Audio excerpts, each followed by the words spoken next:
Good evening. Good evening. I'd like to call our regular council meeting on Monday, January 12th to order at 6 p.m. I'm Mayor McNeil Smith. Good evening to colleagues on council. To my far left, Councillor Novick, Councillor O'Keefe, Councillor Rintoul, Councillor Gurnett, Councillor Duncan, and Councillor Duck. Good evening to members of the staff attending the meeting this evening, and a welcome to members of the public, both in the council chamber and to those who may be watching on our live webcast. I'll want to respectfully acknowledge that we're holding our meeting this evening, as is the entire town of Sydney in the territory of the WSÁNEĆ people. We express gratitude to the Tsawout Nation, Tsartlip Nation, Pakwitchin Nation, Tseycum Nation, and the Malahat Nation. In turning to approval of the agenda, since it was published last Thursday, we have one additional item. It's a staff report regarding amending our financial plan schedule. That will become item 13C. And with no other changes, I would look for a motion to approve our agenda. Moved by Councillor Duck, seconded by Councillor Novick. Any discussion? Seeing none, those in favor? Thank you. None are opposed. That carries. If I could also seek movers for the adoption of our minutes from our December 15th meeting, moved by Councillors Duck and Novick. Any correction to those minutes? Seeing none, those in favor? Thank you. None are opposed. That carries. And so we're now turning to rise and report from in-camera minutes. So council resolved at our regular council in-camera meeting of December 15th regarding 2026 citizen appointments to our Advisory Planning Commission. We resolved to appoint to new two-year appointments Eric Diller, Todd Rayner, Jamie Wellbourn, David Calvely, Anne Delorio, and Kelly Daniels. And I want to thank all of those candidates and other applicants for their interest and commitment to serving on a citizen body, advising council, and we look forward to that getting underway early in the new year.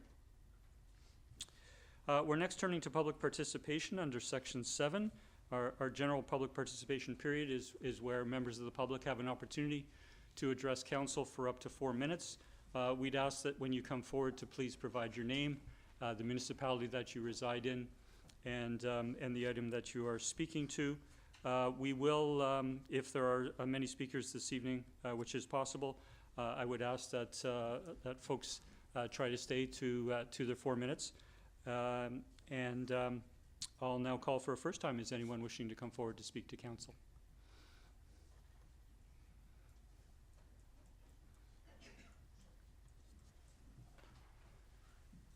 Good evening. Good evening, Mayor and Council. Barbara Fallot, Sydney. Happy New Year to everyone. I'm speaking to the item on the agenda regarding the emergency shelter. I want to commend those councillors that brought it forward again, brought the issue forward, and so that we are here tonight discussing it one more time. And also commend staff for the report. I found the report this time far more fulsome, and I was able to understand more of the issues around the options that were there. And so I wanted to thank you all for that. And I wish you a good discussion. Thank you. Thank you. Good evening. Hey, my name's Brian Wilsey. Sorry, if you could just, there is the mic there. I live on 3rd Avenue, 3rd Street in Sydney. Ditto to what former Councillor Fallot had to say. But I'm here to talk about SPAC. And I attended a meeting in December, I think it was. Back up a step. I'm now the accessibility delegate for the Peninsula Celebration Society. And I will be put onto the board at their AGM this month. In any event, as taken that role, I met with the SPAC committee, and there was discussions around the application that the Celebration Society makes every year for the different parades and the different events that are put on, and there's a section in the back about how we're dealing with accessibility. So I was anointed as the person to look into it. So I met, like I say, with the committee. I explained why I was here, and I was looking for feedback from the organization as what we're doing well, what we could improve on, and I got really good feedback out of that. And so a couple of things that have come out of that is, one is the the parades, going forward, we're going to have 2 areas along the route that'll be cordoned off for people with disabilities, wheelchairs. And one will be probably closer to the start of the parade. The other one we're proposing is to have it down on 2nd Street, subject to review by town staff. And that'll apply to both parades. And I've also, excuse me, I was also doing crowd control at the polar bear swim, and we had an area cordoned off there which was used by 2 people that were in wheelchairs right near where the life jackets are hanging. So they had a really good vantage point to see it from there. And so we are approaching that and looking at it seriously, how we're going to include people that have disabilities into the society events. So I just wanted to share that, and I will be carrying on. I've actually had a conversation with Jen Van Ness from the, because we go back to when I was doing the accessibility fairs there, and she thought it would be a good idea to reestablish those. And so she's asked me if I would kind of help out with that piece. So we haven't had final discussions on that, but anyway, stay tuned, there'll be more to come. So anyway, thank you. Thank you, Mr. Losey, for being involved and for sharing the positive news. Just before we go to the next speaker at the microphone, we do have a member of the public online wishing to speak, so I'll turn for a moment. If Trish Aney, if you could confirm your connection, and then I will turn the floor to you.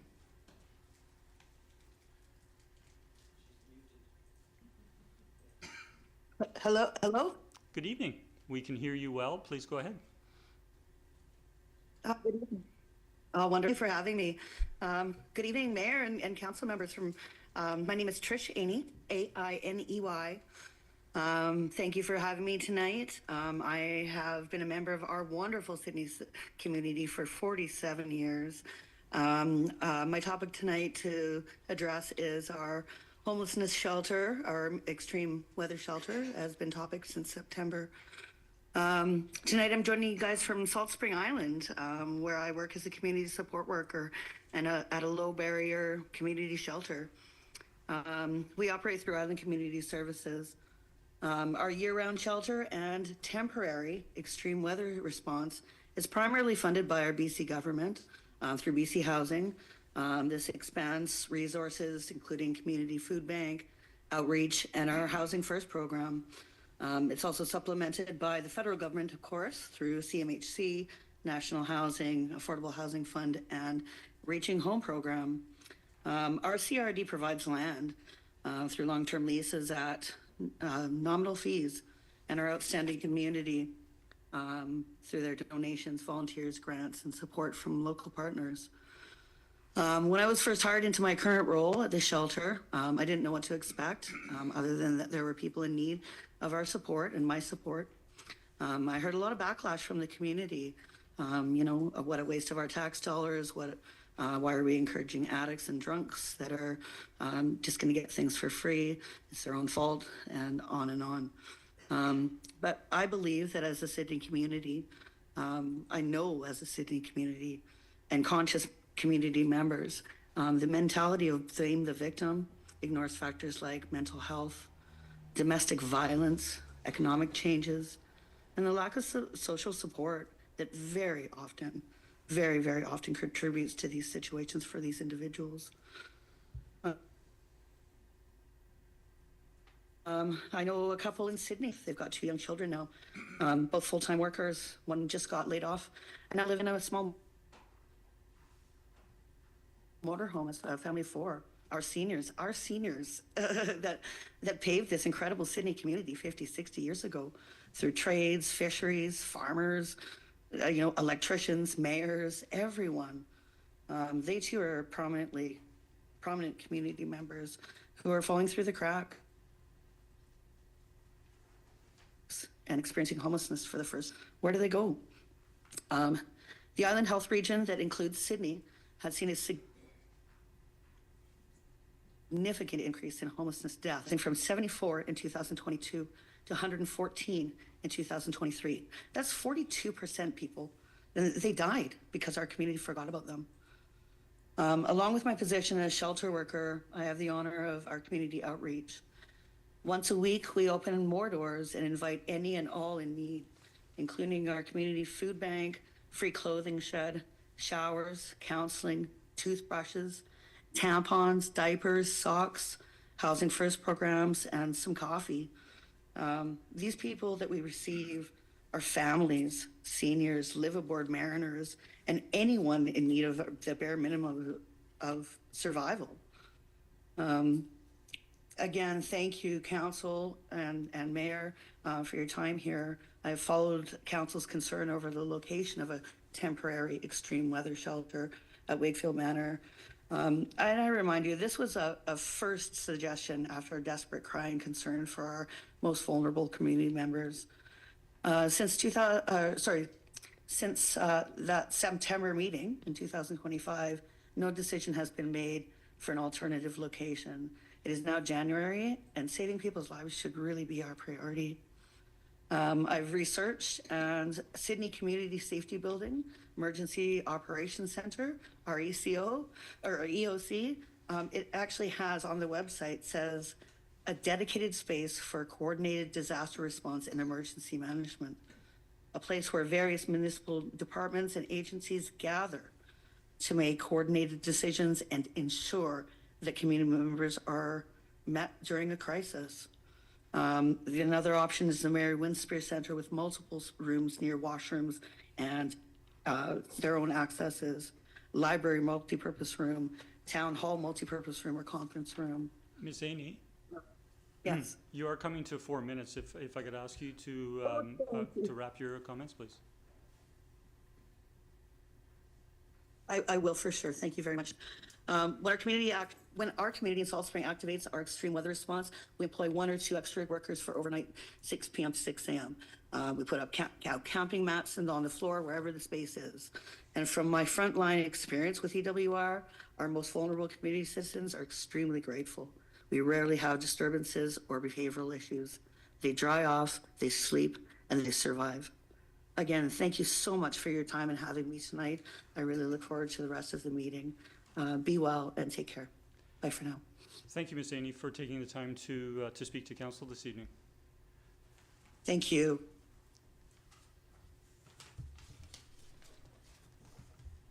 Good evening.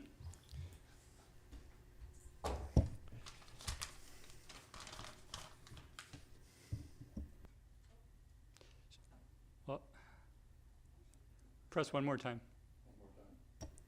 Perfect. Oh, now I'm active. Well, first of all, I want to, speaking to my letter to Mayor and Council, Sir, if you could just, many of Wally us, Du Temple, and speaking to my letter to the Mayor and Council with regard to using room 4 of the Mary Winspear Center. I really do think that that is a viable option long term.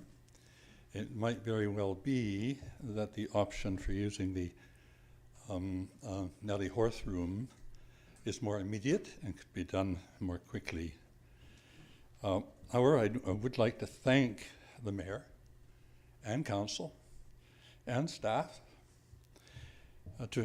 for working cooperatively and finding possible solutions. Later in that report that we're going to hear later about establishing a long-term emergency weather center at the St. Andrew Anglican Church, that appears to be a wise choice, in my opinion, for winters to follow. A future long-term extreme weather center could and should be, in my humble opinion, partly funded by the Sydney and North Saanich Memorial Park Society. The mandate of the Sydney and North Saanich Memorial Park Society under trust law is to serve the people who live north of Central Saanich Municipal Border, therefore including both North Saanich and Sydney. Homeless living can occur in both Sydney and North Saanich, and it does. Working people sometimes are forced and often to sleep in cars because of the cost of rent and housing, whether in Sydney or North Saanich. Some of the current charitable purposes of the Mary Winspear Community Centre operate on behalf of the Sydney and North Saanich MPS are promotion of arts and culture, community events, space for club meetings, care of a memorial to those fallen in the defense of Canada, and more. And since the charitable purposes of the Sydney and North Saanich Memorial Park Society are not limited by the Trust, an extreme weather warming centre to serve both Sydney and North Saanich is within the right and conscience of the members and executive of the Sydney and North Saanich MPS to decide. A new fundraising campaign could be launched. I have, for many years, was a member of the board of the MPS. A new fundraising could be launched. This would reflect the mission to serve the people of Sydney and North Saanich. Thank you for your attention, and may the proceedings today be very fruitful and positive. Thank you so much. Thank you, Mr. Du Temple.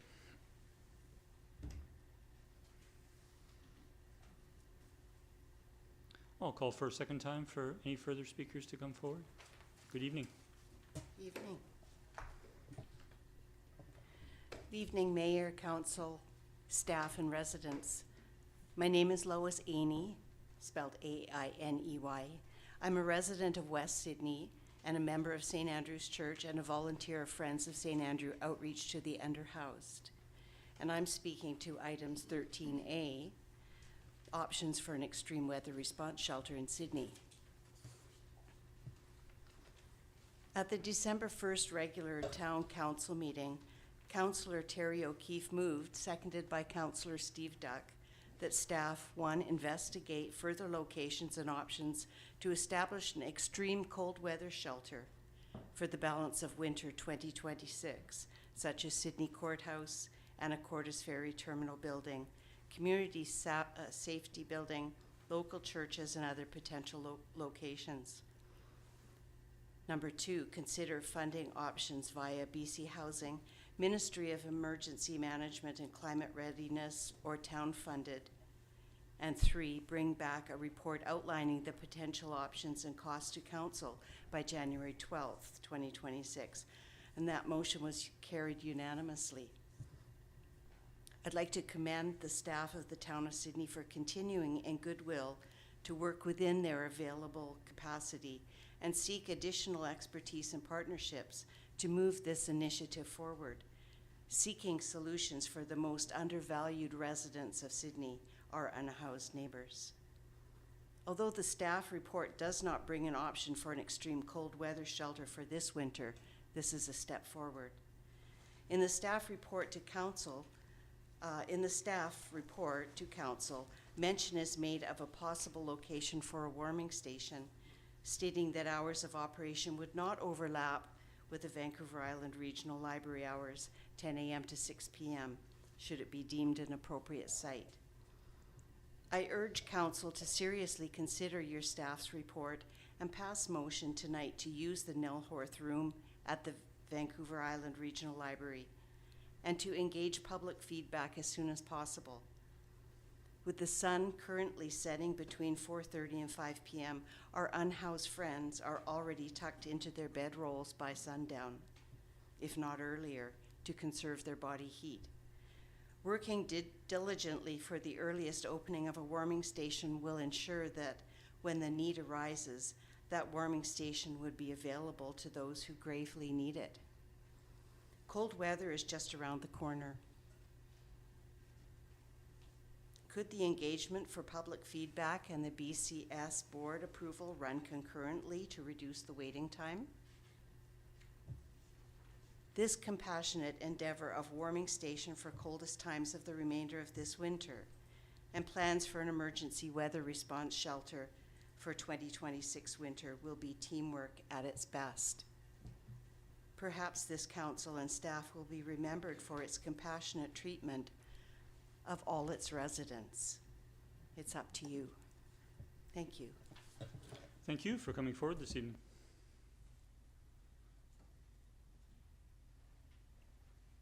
I'll call for a third time. Are there any further speakers?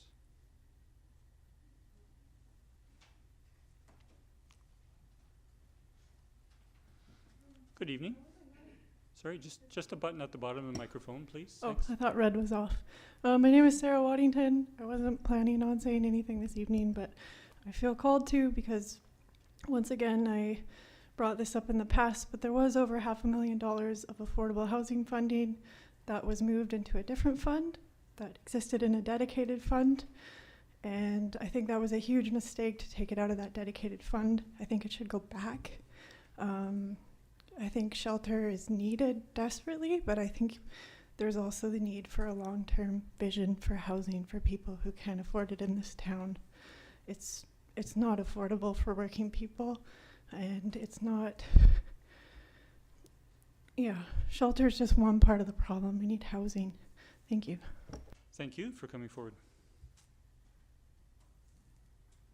And calling for a further time, if there's any speakers. Not seeing any, I will close public participation. Thank you to all who came forward this evening. We're next turning to presentations, and we're pleased to welcome Pauline Finn, Executive Director, and Bailey Salvador, Treasurer of the Shaw Centre for the Salish Sea, to provide the Centre's 2025 annual report.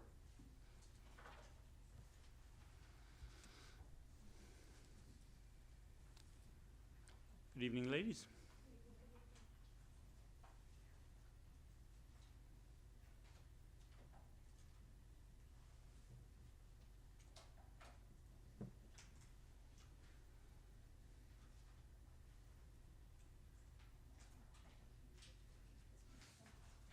Oh, this, yeah. Thank you.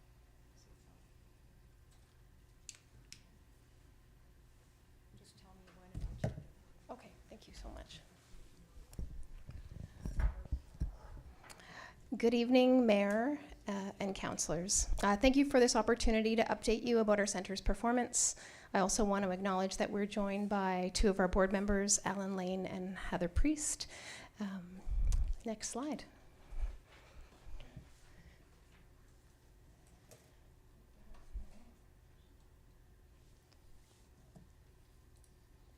All right, so our presentation will focus on our performance during our 2024-25 fiscal year that ended May 31st, 2025. We will also share insights about our current year results, the one we're in, and finally, we look forward to answering your questions. Next slide, please. Thank you. Thank you. From the very start, the town of Sydney and our society worked together to create a centre that enriches our residents' lives and supports the local economy. Your ongoing funding, advice, and referrals have helped us turn some very challenging times into lasting progress. Next slide. Our organization continues to get stronger with more regular change to visitor experience and increasing energy towards longer-term planning that includes tangible capital investment. All of this work is in service to our mission to create vibrant experiences that inspire learning, exploration, and protection of the unique Salish Sea bioregion. I'll now turn it over to Bailey. Thank you, Pauline. So I'm going to go over some of the financials for the 2024-2025 year. Next slide, if you could. Thank you. A key piece of our future planning work over this fiscal year was securing our annual operating funding with the town of Sydney. We thank you again for this continued support. Not only does it provide stability in operations, but provides confidence for large-scale, visionary donors who are more likely to invest when operational funding is secured. Over this past year, our overarching focus areas also included creating vibrant experiences for visitors, strengthening our capabilities, and increasing focus on future planning. Moving on to our finances for the year ending May 31st, 2025, you will find the complete reviewed financials in Appendix 2 of your package. We started out last fiscal year with a break-even budget. This later changed to a goal of having a $20,000 surplus so we could replenish the operating fund deficit that occurred in the previous year. The center had a strong year and ended up exceeding budget expectations, ending the year with a surplus of $92,000 from operations. While this result was partially due to timing differences in some of our annual grants received, we were nonetheless pleased to have a strong financial year. Next slide. Turning to capital, we made solid progress in this area last year as well. We invested $10,000 into equipment replacements and paid a $15,000 deposit to start replacement of our wheelchair lift. The center received significant external funding towards capital projects, including $102,000, which was received for the accessibility lift replacement project, and $25,000 for a signage refreshment. We were also able to transfer $33,000 of our operating surplus to our capital reserves fund. In conclusion, the Society is ending this fiscal year with $240,000 in the operating fund and $310,000 in capital reserves. While some capital work is already underway, we continue to work on our long-term capital plan to maintain and enhance the center's capital infrastructure and visitor experience. Next slide. All in all, the center had a successful year. We can't forget to thank and acknowledge the key drivers behind that success. Last year, we had 196 volunteers contribute 9,052 hours to the center. We have a solid team of skilled staff members who always go above and beyond for the center and are very passionate about their work. We have an actively involved board of directors who provide strong leadership, and finally, to the community who support our center. We have seen growth in admissions, memberships, and school trips thanks to their support. Now back to Pauline, who's going to share some operational highlights from the past year. Thank you. So we are powered by people, and our Oceaneer volunteers are the buoyancy that keeps our mission afloat. These volunteers are an amazing mix of humans that includes high school and university students, working professionals, and retirees. One of my favorite examples is a retired couple, a wildlife veterinarian and a former cow epidemiologist. And they volunteer together weekly to inspire visitors about the wonders of the Salish Sea. And boy, I have some interesting conversations with them whenever I can.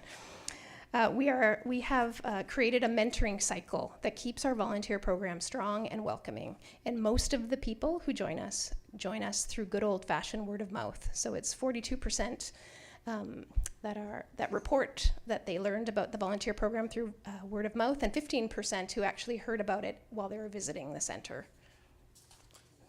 which is cool. Next slide. This year, we welcomed 100 new Oceaneers, and they come from all over South Vancouver Island, with 60% of them from the Saanich Peninsula, so everything from Central Saanich and Brentwood to North Saanich. 30% are Sydney residents. Next slide. Okay, and our staff stability has been exceptional, and I really do want to, there's got to be some wood in there. I know this is a vulnerable thing to say, but it's true in the moment, with alumni pathways that fuel growth and expertise. So one of my favorite examples is that of our aquarist, Kayla Johnson, who started with us doing a university practicum in animal care, and also did a UVic co-op working as a summer educator. She's now full-time working in animal care and exhibits, and we have her enrolled in the UVic exhibit design and planning course this spring, and she is so jazzed about it. Another standout story, I have a prop for this one. It's connected to my little prop here. So this pamphlet from 2008 is about a future aquarium. It was given to my colleague, Leah Thorpe, by her grandparent, who said, "You should work here." And Leah now heads up our exhibit development work for the whole organization, which is pretty cool. Next slide. So now some activity highlights. So last summer, we delivered summer camp, and again, that's not the summer that just passed, it's the previous summer. Summer camp to 115 children from kindergarten to grade 5, and something that made that program extra special was the leadership. So Jamie on the left here is himself a former summer camper, and Abby on the right is a former Oceaneer volunteer turned staff who is now studying education at UVic, and she's doing 1 day a week with us part-time. It's awesome. Next slide. Our school program had a record year with nearly 2,000 students participating in curriculum-linked hands-on learning at the center. Next slide. Enhanced public programming happens regularly on weekends and holidays and daily throughout the summer and spring break.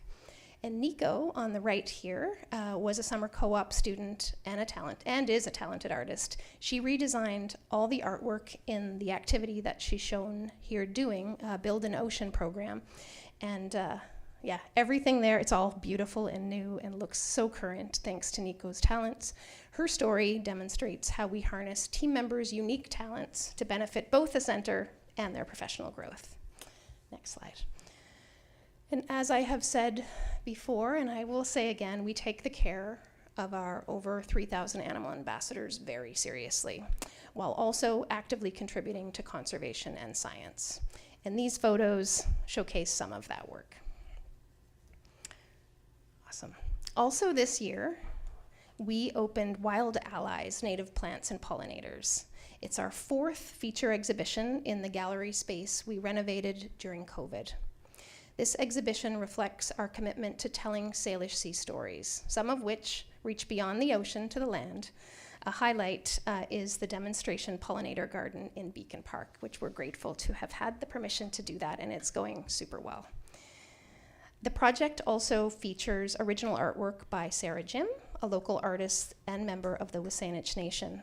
It also highlights her family's Tseycum ivy project, which brings people together to remove invasive plants and restore native species, work that advances the decolonization of the land and the reclamation of its cultural and ecological significance.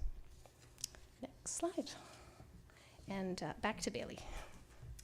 Okay, so now shifting focus forward for the current year. We've planned for an operating surplus of $20,000.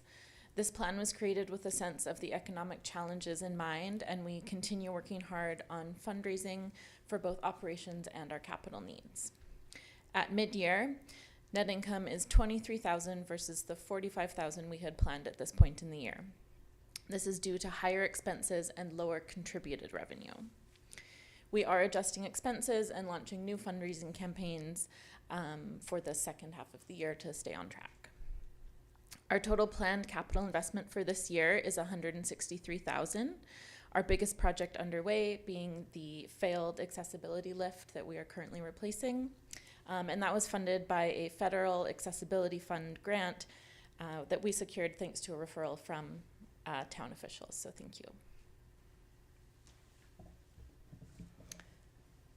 So in terms of what we did in the 6 months leading to now, we literally kicked off the fiscal year on June 1st with 1,000 people engaged in our annual World Ocean Day celebration. It was fun that was the beginning of our fiscal year. And this summer, we delivered 12 engaging summer camps for 130 children from kindergarten to grade 5. And in fundraising, our SÍĩa EM and Salish Sea Idol campaigns, they are both campaigns that we have run year over year and are getting better at, which is a wonderful thing. We raised $33,000. Next slide. So looking ahead, we're planning for our next in-house feature exhibition. I don't think I've said this publicly yet, so it's exciting. Forgotten Giants, Basking Sharks in the Pacific Northwest. And that will open in fall of 2026. And we have secured a traveling exhibition from the Royal BC Museum, BC's Marvelous Mushrooms, for fall 2027. I am super excited, not just because these are topics that I care about, but for us to be able to plan this far ahead is a major milestone for our organization. And if you're going to rent any of these traveling exhibitions, you do have to plan multi-years ahead. So it's very exciting. Meanwhile, our board is focusing on reinvestment planning, and we're thrilled to have a new board member named Jennifer Martin. She has significant expertise in this area, and she's really leading us through this work.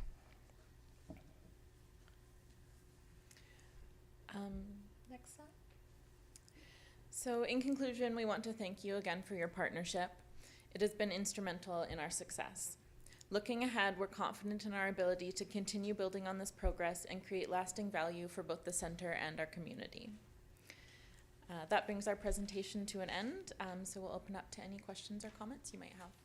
Thank you. Thank you, Ms. Finn and Ms. Bailey, or Salvador, for your presentation. We greatly appreciate it. I might first turn to our council liaison to the Shaw Center, Councillor Garnett, if you have any comments. Well, thank you, Mayor. I do have a couple questions, not softballs, but just good questions for you. So We're ready. yeah. So I was looking at the numbers and looking at the attendance versus the retail store revenue, and noticing an increase of approximately 5,000 people, but a decrease in the actual revenue. So do you just any kind of thoughts as to what that is? Is that just economic conditions that we're experiencing, or is there any other insights as to why that might be? Yeah. What I will say, you're specifically speaking to the retail softness. So retail for us has been a little bit soft for the better part of a year. So even last year we exceeded our earned revenue targets, but it wasn't because of retail. It was because of admission and membership. So we did plan for that this year. We knew retail is a bit soft. My take on it is that people are spending their money on things that are, this might speak to my own stuff here, but things that are more meaningful than just stuff. So we're seeing people coming, we're seeing people buying memberships, but we're not seeing as much of the retail bit. That said, kind of year to date, like as of yesterday, because I look really closely at the numbers, our retail numbers are on par with last year, which given how soft and how much concern I have about people's discretionary income, I actually think that's okay for the minute. So did that answer your question? Yeah. That's fine. And as far as the wheelchair lift that you mentioned, Yep. Do we have a timeline when you think that might be finished? That's a great question. We're working towards having it open for spring break, and I'm saying this out loud publicly, which is very exciting. Yes, I've got the actual installation scheduled, and I'm just waiting on some drywallers right now. Literally today. So Yeah. a couple of comments. Yeah. Thank you both. First names, Ms. Salvador and Ms. Finn, for your presentation, and thank you, Mr. Lane and Ms. Priest, board members, showing your support for them. It's greatly appreciated that you're here. Something I always focus on when you guys bring your presentations forward, and I think is really critical, is the youth portion and the fact that you're growing your school field trips, and your summer camps are back full again. For me, when I see that, I'm buoyed, because the children of the future of the restoration and protection of the Salish Sea. And I think when you can impart this kind of knowledge at a young age for them, we're likely to find some, as you've seen people be hired there, but somebody in that group that might become somebody high up someday in a government that makes a difference. And so I don't think we can underestimate the value that brings.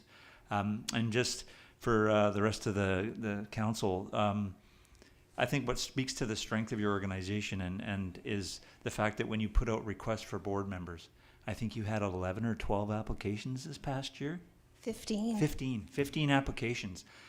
Been on various boards, and those are not numbers you normally see. So there's something you're doing that's drawing people to want to be part of a vision that you're promoting.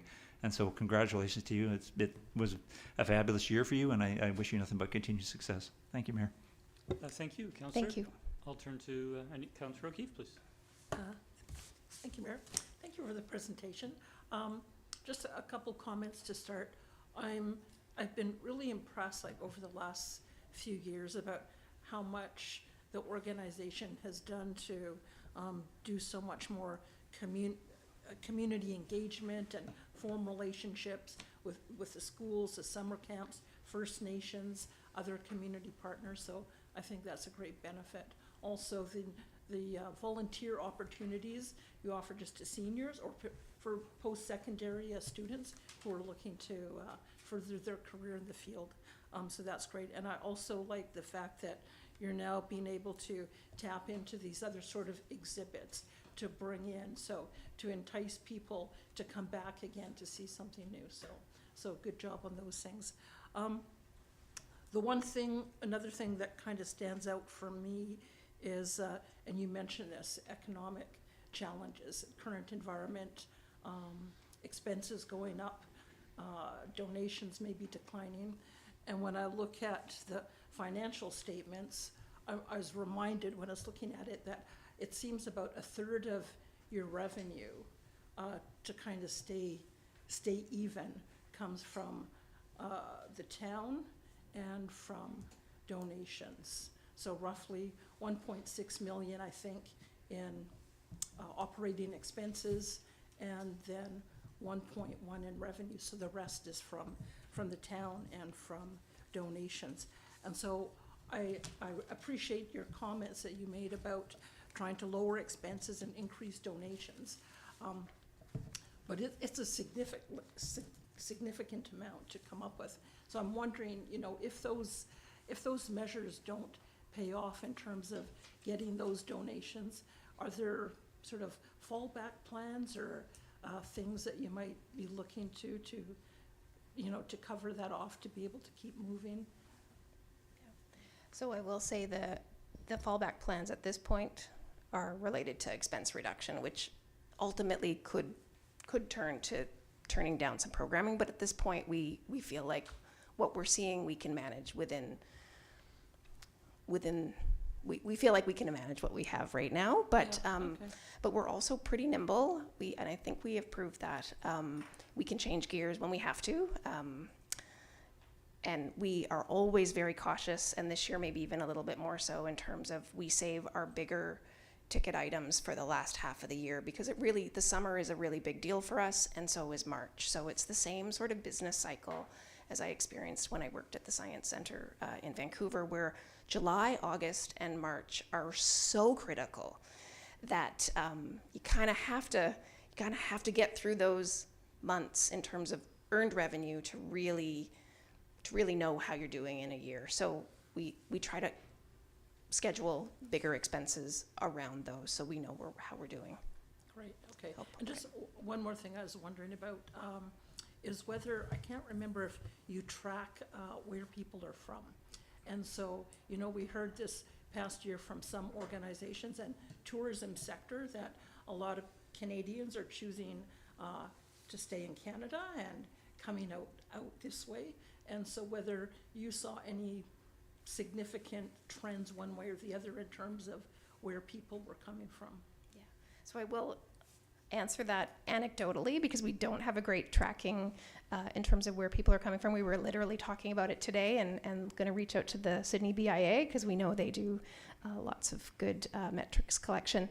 But anecdotally, I will definitely say that we saw people from all over the province, all over the country, and we did see a lot of Americans as well this summer. So we didn't see that part didn't feel like it changed for us, but we heard from a lot of folks that they're staying closer to home, but closer to home might be Alberta to BC kind of thing. Yeah. But that's just anecdotal. Yeah, okay, thank you. That's all, thank you. Thank you, Councillor. Councillor Duncan, then Councillor Duck, please. Yeah, thank you. It's always fun when you guys come to see how this place has changed year after year. Just the difficulty of your operation and the challenges you have to meet with your equipment, just like keeping animals alive in salt water, and the power on is so incredible that I am happy to be able to keep supporting this, because I think part of what we do is try to fund not, you know, something that's become an anchor of the economy, but something that also, as you've pointed out this time, is kind of proving kind of like this center of kind of upliftment of people who work there. Not only do they get jobs, but they get better training, and it's kind of spirals out into the surrounding community as people develop these more competencies. And so I couldn't help but wonder if you've had any conversations, time for conversations, I suppose, with the people from the South Island Prosperity Project, as they have been kind of developing this blue economy idea. And when you brought up that pamphlet from 2008 and somebody saying you should work here, I thought, wow, that sounds like that would be a really great permanent exhibit wall that profiles all these types of marine jobs, like Cascadia seaweed, right? Where you could work, who knew that you could work in a place where you could seed and harvest seaweed, or any of the marine jobs that some of the people do with the salvage and boat building and all that kind of stuff. So any things that are kind of really, that go towards the wider marine ecology, I think would be really fantastic. And probably if you're profiling that and hearing from students people who come through and then gotten linked up with jobs and these businesses that you start to know you, some donations might start to be coming in too. So I think this would be, if you have space in your center somewhere with all the exhibits you have planned to kind of do that, I would love to see that. I guess it's not a question, that was a comment, but thank you. Yeah. Can I speak to it a little bit? Yeah. Okay, the reason why I'm excited, the reason why I want to speak to it is because this year for World Oceans, or Ocean Week Victoria, and it's a real collaborative project, and it happens all over South Vancouver Island. For the first time, we did do, and it was Sea Change Marine Conservation that led it, but we were, an active collaborator and partner in it. We did do a marine career fair, and we did it in James Bay at the community center, and it was wildly successful. 2 weeks after, I was on the ferry, and I met a young person who was there and was telling me about it, and telling me about a conversation she had with our lead animal care person, and like how it's changed their lives. Just anecdotal, but pretty cool, and it's something I know that group wants to do more of, but we definitely haven't talked to SÍİ yet, so Great. yeah, thank you. Thank you, Councillor. Councillor Duck, please. Thank you, Mayor. Actually, my colleagues have asked the questions and you've answered them ably. I just want to pass along, well done. It's always exciting when you come and present because it's very uplifting and you continue to contribute to this community in ways that we really appreciate. Thank you. Thank you. Thank you, Councillor, and thank you again for the presentation. Thank you to the volunteers who serve as the Board of Directors. Thank you, Pauline Finn, for your mighty staff team. And of course, we want to acknowledge the large group of volunteers. I always find it very inspiring whenever visiting the center and seeing the youth volunteers and how young they are in participating in the community. It's a unique opportunity and it's just wonderful to see. So thank you again. Awesome. Thank you. Thank you.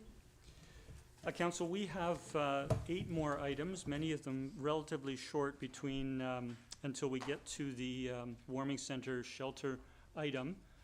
Given, I think, a large portion of our audience this evening is here on that matter, I would seek a motion to move that item to the next in the agenda, please. So moved. Second. Any discussion? Call the question. Those in favor? That carries unanimous. Thank you. So we are now turning to item 13A under staff reports. That's the normal place this type of business would be placed on our agenda. And I'm pleased to turn to Fire Chief Mickelson to introduce the report, please. Mayor and Council, good evening. On December 1st, Council directed staff to investigate additional locations and options to establish an extreme cold weather response shelter for the balance of winter 2026.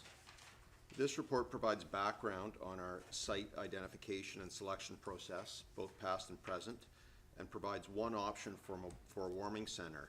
This option is contingent upon BCS board approval, but if granted, it is feasible. This service could be provided as early as early February, and I'd be happy to answer any questions. Thank you, Chief. I'll turn to colleagues, or if there are any questions, I'll begin with Councillor Gurnett, please. Thank you, Mayor. Through you to staff. First of all, thank you, staff, as one of the original 3 signatories of the motion. Appreciate the extra time and effort you put into this, knowing it wasn't that easy over the holidays. So, again, extend my thank you very much. And also, I would like to acknowledge the library staff. I paid a visit there, and they took time to take me through the space and answer questions. So, I just want to acknowledge their appreciation for their help. As far as the actual room goes, are we considering the entrance to be where the front entrance of the building is, or are we considering the door to that's closest to the rear parking lot? The entrance for the warming center itself would be on the back side of the building. Great. Okay. And the storage container. When I looked at that back parking lot, I noticed that there was a couple of parking spaces for staff, and considering they probably would be there hours outside of operating because they probably come early and leave late, is there a spot that we're considering putting that storage container, or not at this time yet? Through the mayor to Councillor Garnett, we're still looking at the ideal siting of where that would be, and it would probably be wherever it would. Obviously, it has to work for hopefully BCS in respect to sight lines and how, from a safety perspective, of how they operate the facility, as well as we don't want to create an encumbrance for the operation of the library. So between those two, we'll try to find the best spot, and we'll make that happen. Great, thank you. And just because I didn't see it specifically in here, I just want to confirm that the hours of operation will be similar to Wakefield, 7 p.m. to 7 a.m.? Yes, it would be somewhere in there. Again, the library operates from 10 to 6, although I believe there's one day where I think it's 9 to 7, but basically we would work again with the library and BCS to put something in place that would work for both service providers. That would be our intent. Yeah, and one last question, if I may. Seeing that the St. Andrew's Church is the preferred option for the warming shelter 2627, and understanding why the unhoused population has that connection with the people that run that facility, and there's the trust factor, which is really important. Was wondering if for some reason that was unsuccessful in the pursuit of the warming shelter, would we look at Nelhorth, given that it fits the parameters as a potential option for a warming shelter for 2627? We could. We haven't looked at it in that great depth. It's really, we'd have to look at it more closely. We've really been focused on it through the lens of a warming center. It's probably the St. Andrews facility is much better equipped for the classic EWRS that's funded by BC Housing, but this is the best interim measure we can put in place in this very condensed time frame. Great, thank you very much. Thank you, Mayor. Thank you, Councillor. I'll turn to Councillor Duck next, then Councillor O'Keefe. Thank you, Mayor. Through to staff, if I may. Again, as has already been echoed, my congratulations on bringing this forward in quick order. As was noted in public participation, I think this was a great response by staff, and I appreciate also communicating the clarity of the other locations and why they are not functional. I think that's important for the community to recognize that, you know, there are lots of places we can think about, but at the same time, there are reasons why they don't work. So again, I appreciate that information in the report. And yeah, well done, and I look forward to moving this forward to cover at least this part of the year. Thank you. Thank you, Councillor. Just to note that we are on questions at the moment. I'll turn to Councillor O'Keefe next. Thank you. My thanks again to staff. I know how much time that was spent on this, not just in the last few months, but over the past year, and so sticking with it and coming up with all these options. And as previous colleagues have said, for listing those out. The one I think I know the answer, but I'm wondering if you could just comment a bit more on Mary Winspear Center as to why it's not suitable. Just because it was brought up tonight in public participation, and I know there's reasons for that, but maybe we can just highlight that for the benefit of the public who still seem to have questions. Yeah, thank you, Councillor, for the question. So I think the Mary Winspear Center could be a potential spot in a unique one-off event if there was no activity already occurring in the Mary Winspear. However, for the facility that we're looking to set up, or the service we're looking to set up, needs to be able to operate out of a facility on a moment's notice any day during the winter period. And so with the Mary Winspear Center, that's difficult to do because they have pre-planned activities happening almost every evening, and or even if it's not every evening, there's a great likelihood that there'll be a conflict between a pre-planned event and the need to activate the center. And so in order to avoid that type of conflict, it's just best to not try to use that facility. However, I do acknowledge that if there was a unique one-off event, say tomorrow night something catastrophic happened and there was no event taking place at the Mary Winspear Center, it may be reasonable or feasible to use that facility in that immediate moment, but not something that we would want to plan for. Yeah, okay, thank you for that. And another question in regards to zoning, temporary use permits, and St. Andrews. So I understand it sounds like we're going to use the library for now, and it sounds like we're looking for next season to be able to use St. Andrews.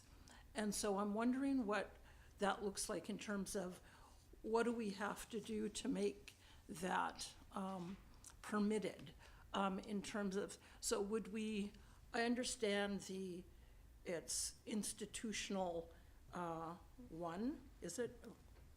Or two, right.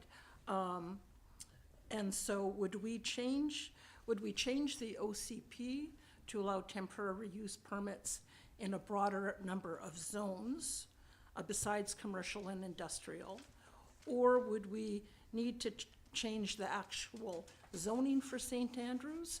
Or would we broaden the type of uses that would be permitted in that I2 zoning? We could come at it from a number of ways, and I think it would be beneficial for the town to have more expanded temporary use abilities in different zones than what is currently available. And so that's one way to go about it.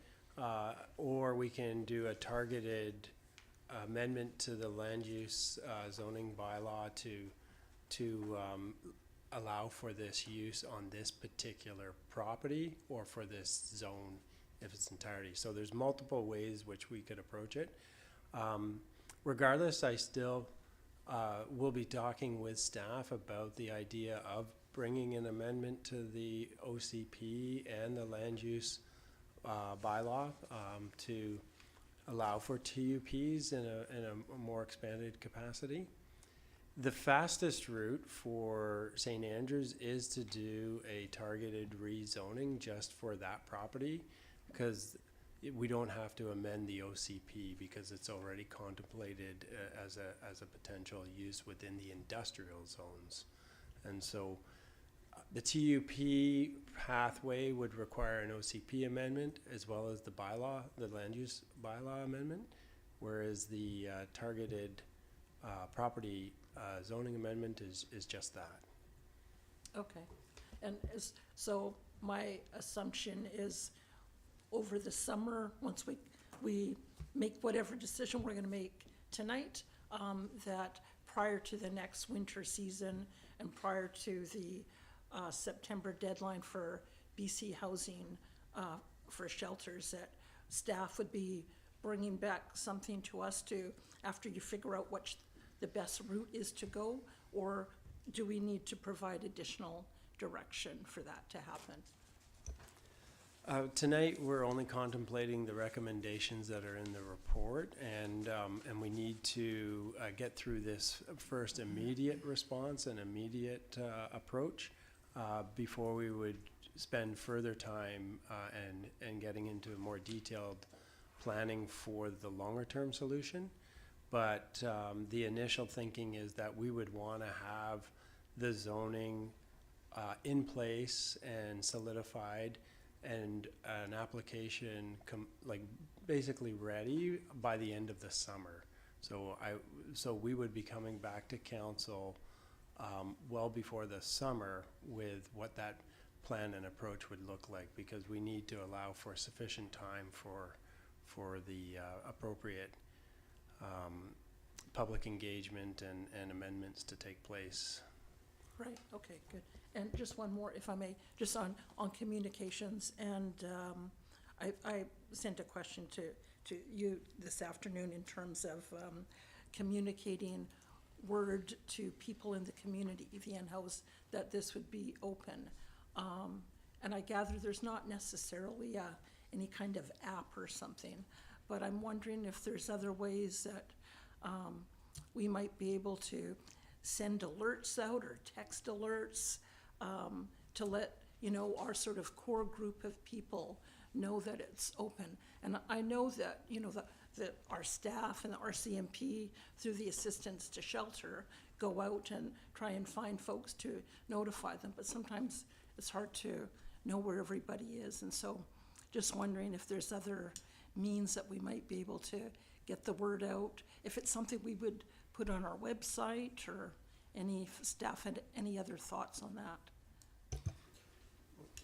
Through the mayor to Councillor Keith, yes. So if you look at the BC housing website, you can go under extreme weather response, and they'll actually list throughout the entire province what shelter sites are open under various jurisdictions. So once we have a facility, whether it was just even a warming center or an extreme weather response shelter, we would be, you know, added to that, and it would automatically update. I would think that that's more used probably on the government end. My experience, I've worked with as a paramedic in Victoria for 20 years. I would really believe that there's a lot of word of mouth along the unhoused, and there's going to be a lot of understanding going on there. We wouldn't solely rely on that. We would put it out on our website. Obviously, a lot of these individuals frequent St. Andrews or other places like that. We would try to leverage our opportunities to let people know. But then our existing extreme weather response plan still provides for targeted outreach to unhoused individuals before there's forecasted extreme weather temps. And again, we would be reminding them that there is a facility in Sydney that you can access, etc. The same as stay warm, stay dry kits, and a whole whatever limited services we can provide, we will try to make sure that they're aware. Yeah, okay, that's great. Thank you. That's all. Thank you. Thank you. Councillor O'Toole, please. Thank you, Mayor. And through you to staff, thanks very much for the work that you've done since the last meeting, and in particular advancing the warming center concept, which hadn't been explored in this much detail previously. And I think you've got suggestions here that sound very workable if Beacon Community Services are in a position to come to the table and assist with this. The question I have for you is in relation again to the zoning. So at this particular location, and the staff report does indicate it, but please just reconfirm that zoning is appropriate for this use as currently outlined, and then speak to the alternative recommendation here around an engagement period for a warming center at that location. And I ask in the context if you could elaborate too in terms of the time that would take, because we recognize that timing is certainly a sensitivity here with regard to how late we are in the winter, and the rationale beyond that might be applicable for expediting this, without a detailed engagement period around the warming center usage. So I'll pause there and turn to either Mr. Edwards or Chief Nichols. Sure. Okay, thank you, Councillor, for your question. Yes, the zoning is appropriate for this intended use. We're confident in that. And in terms of the timing, if council were to want to do a public engagement period prior to approving this use, then the duration of that could be whatever duration council felt was appropriate. We would recommend a 2-week period to try to not delay much beyond the Board of Beacon Community Services decision, and we would recommend that it be done in parallel with that process, so that we would initiate the public engagement period as soon as possible after tonight, if that was council's wish, and run that for a 2-week period. Ideally, trying to bring it back to, and that this might be, I haven't had a chance to discuss this with staff, but ideally would be bringing that back at the January 26th council meeting, but that doesn't really leave much time for developing the report and getting it on the agenda, and so that wouldn't really be a 2-week period. It would have to go to the next meeting, which would be February 9th, is it? February 2nd Committee of the Whole might be an option. We'd have to have a special council meeting. Thank you. And I take it in that the recommendation is without that reference for an engagement period. The staff are comfortable with proceeding this evening as per the recommendation that's outlined. That staff don't necessarily have a concern if we were to go to that dedicated engagement period further. That's right. If we're trying to open this as soon as possible and make it available for this winter, we feel it's reasonable to go forward with it as is. Thank you. Thank you, Councillor O'Toole. I have a question as a first time speaker. We understood from previous meetings and discussion of emergency weather shelters that the weather conditions upon which a shelter would be open would be similar to the same as shelters elsewhere in the region. Would the conditions, it be the same conditions, parameters for a warming center? Yeah, through to the mayor, the temperatures are actually evolving, and our policy now currently is that when temperatures are forecast to be 0 Celsius at the Victoria International Airport, or other factors that would be if the temperature is close to 0 Celsius with extreme high winds and or sleet or freezing rain or other factors, we would open the shelter. The City of Victoria revised their criteria to a feels like threshold. There was a number between I would say the 20th of December and the 31st, they opened a number of times where the temperature could have been 4 or 5 degrees, but there may have been 30 knot winds or 30-degree winds somewhere in the Victoria space. We looked at that, and especially in the context of our limited staffing and capabilities, and also the likelihood of BCS being able to staff something that many times, we've revised our temperature thresholds slightly back. There's still nothing like the Assistance to Shelter Act requirements, which are -4 or quite severe. And these temp thresholds could be, they're a bit of a malleable document if BCS feels that they have the staffing and the capability to open the facility a greater number of days that allowed for a slightly more kind of liberal interpretation of the temperatures. We would welcome that, but at that point, like for like, we're not the City of Victoria in respect to resources or capabilities, and our temperature thresholds cannot be the same either. Okay. Thank you very much. Are there any other questions? A question, Councillor Duck, go ahead. No, I'm prepared to move the recommendation. Sorry, I was asking if there was any questions. If there's no questions, if you would like to move the recommendation, please. Yes, and I so move that staff be directed to 1, continue working with Beacon Community Services, BCS, and the Vancouver Island Regional Library in an effort to establish a warming centre in the Nell Horth Room adjacent to the Sydney North Saanich Library for the remainder of the 25-26 winter period, pending BCS board approval. And 2, place and retrieve, if needed, a shipping container for storage of facility user belongings in the library's rear parking lot until April 15th, 2026 at the town's expense. And 3, seek cost recovery through claim reimbursement from the Ministry of Emergency Management and Climate Readiness should the warming center be activated. And 4, continue exploring options to establish an emergency weather response shelter at St. Andrew's Church and report back to council on this option at a future date. And finally, 5, that council approve the following budget allocations. A, $5,000 towards a warming center setup costs, including but not limited to a shipping container if the project is approved by the BCS board. And B, $5,000 towards replenishment of the town's Stay Warm, Stay Dry kits and any other associated costs with supporting ongoing investigations and implementation of a warming center. Second. A second. Moved and seconded by Councillor Novick.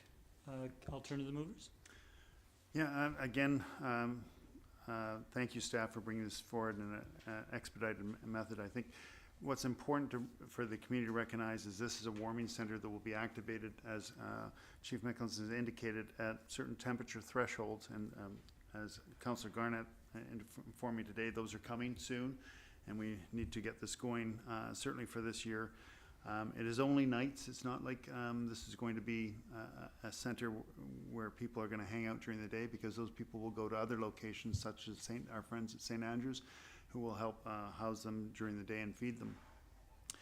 it will not attract non-residents, and I think that's a concern, that people are going to be, busing out here from Victoria, and that's just not the case. As was again pointed out, public participation.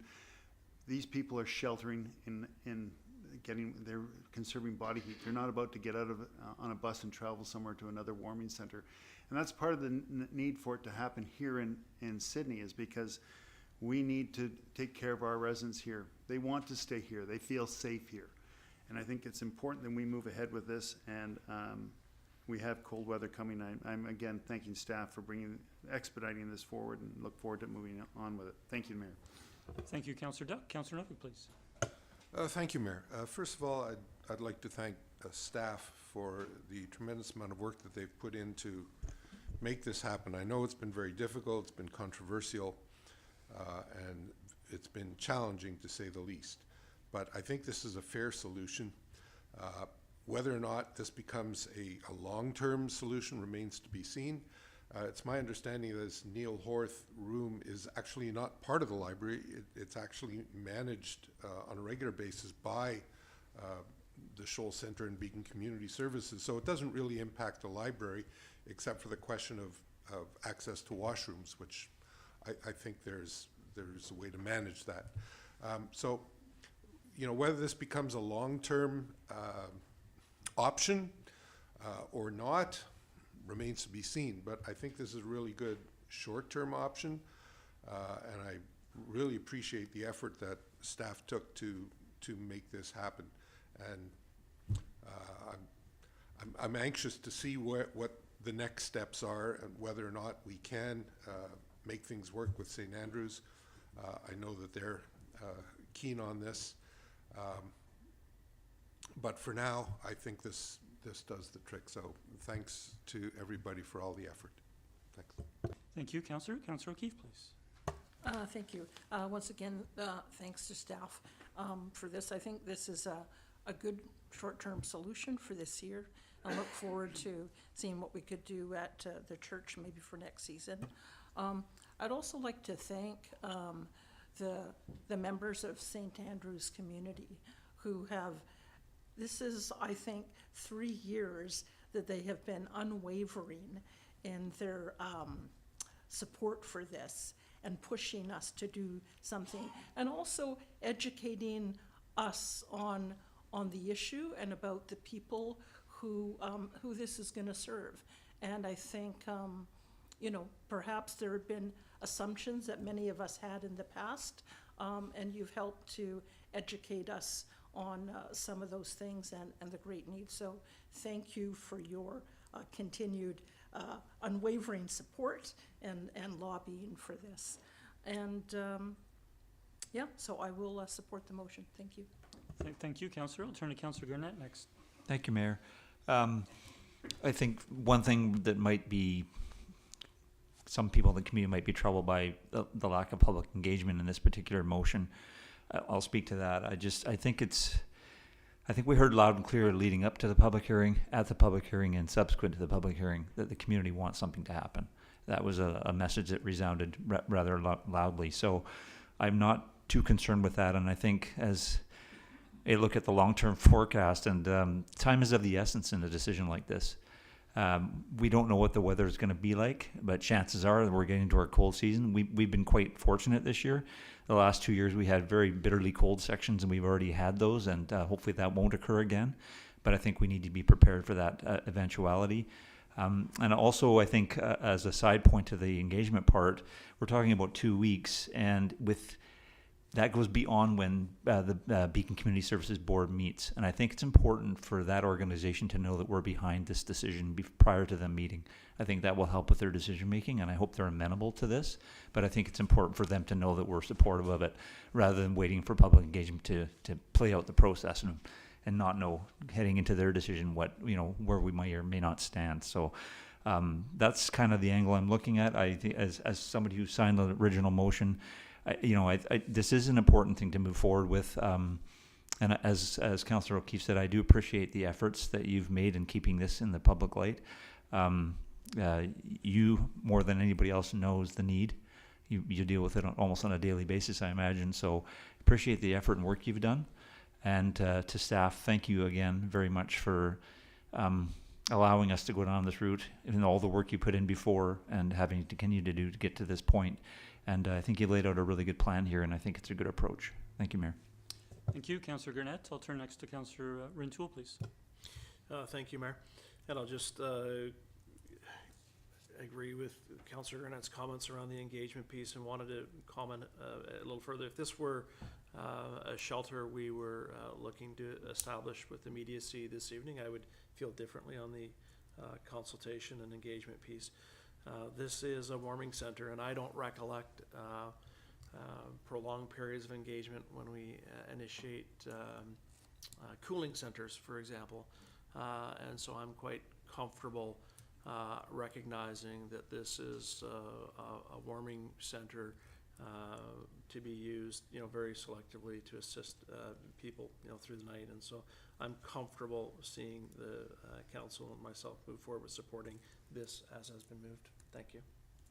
Thank you, Councillor Rintoul. I'll speak next in full support of this. I also want to thank staff, but I want to take a moment to also thank Vancouver Island Regional Library, known as VRL, who have a lease to operate the library, for their understanding and agreement to work together. And we do see from the staff report and from the introduction and discussion this evening that there won't be an overlap between the library being open and the operation of this warming center. I also want to take a moment to thank Beacon Community Services for coming back for working with staff and for giving consideration to being the operator, importantly, with their experience to be the operator of this warming center. It is through the, not by motion this evening, the motions this evening as touched on by staff are to move forward with regards to the warming center. It's the motion that brought this back to the table from council that will have staff continue to work with Beacon Community Services, and thank you to St. Andrews.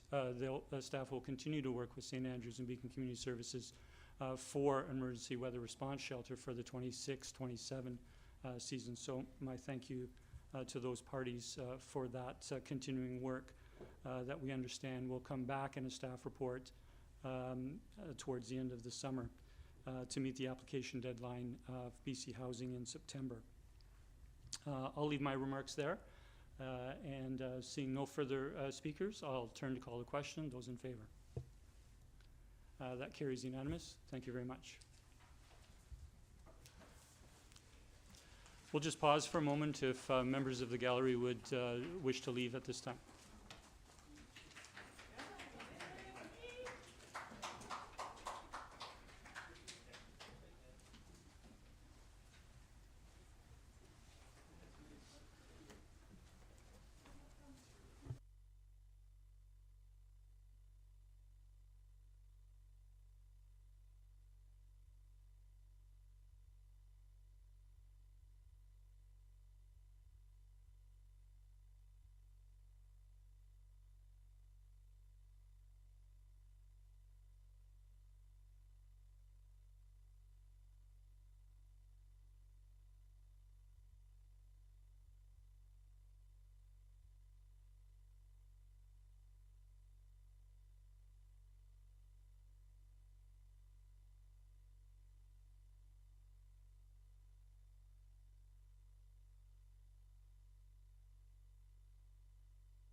I see there are now front row seats for those who may wish to move farther forward.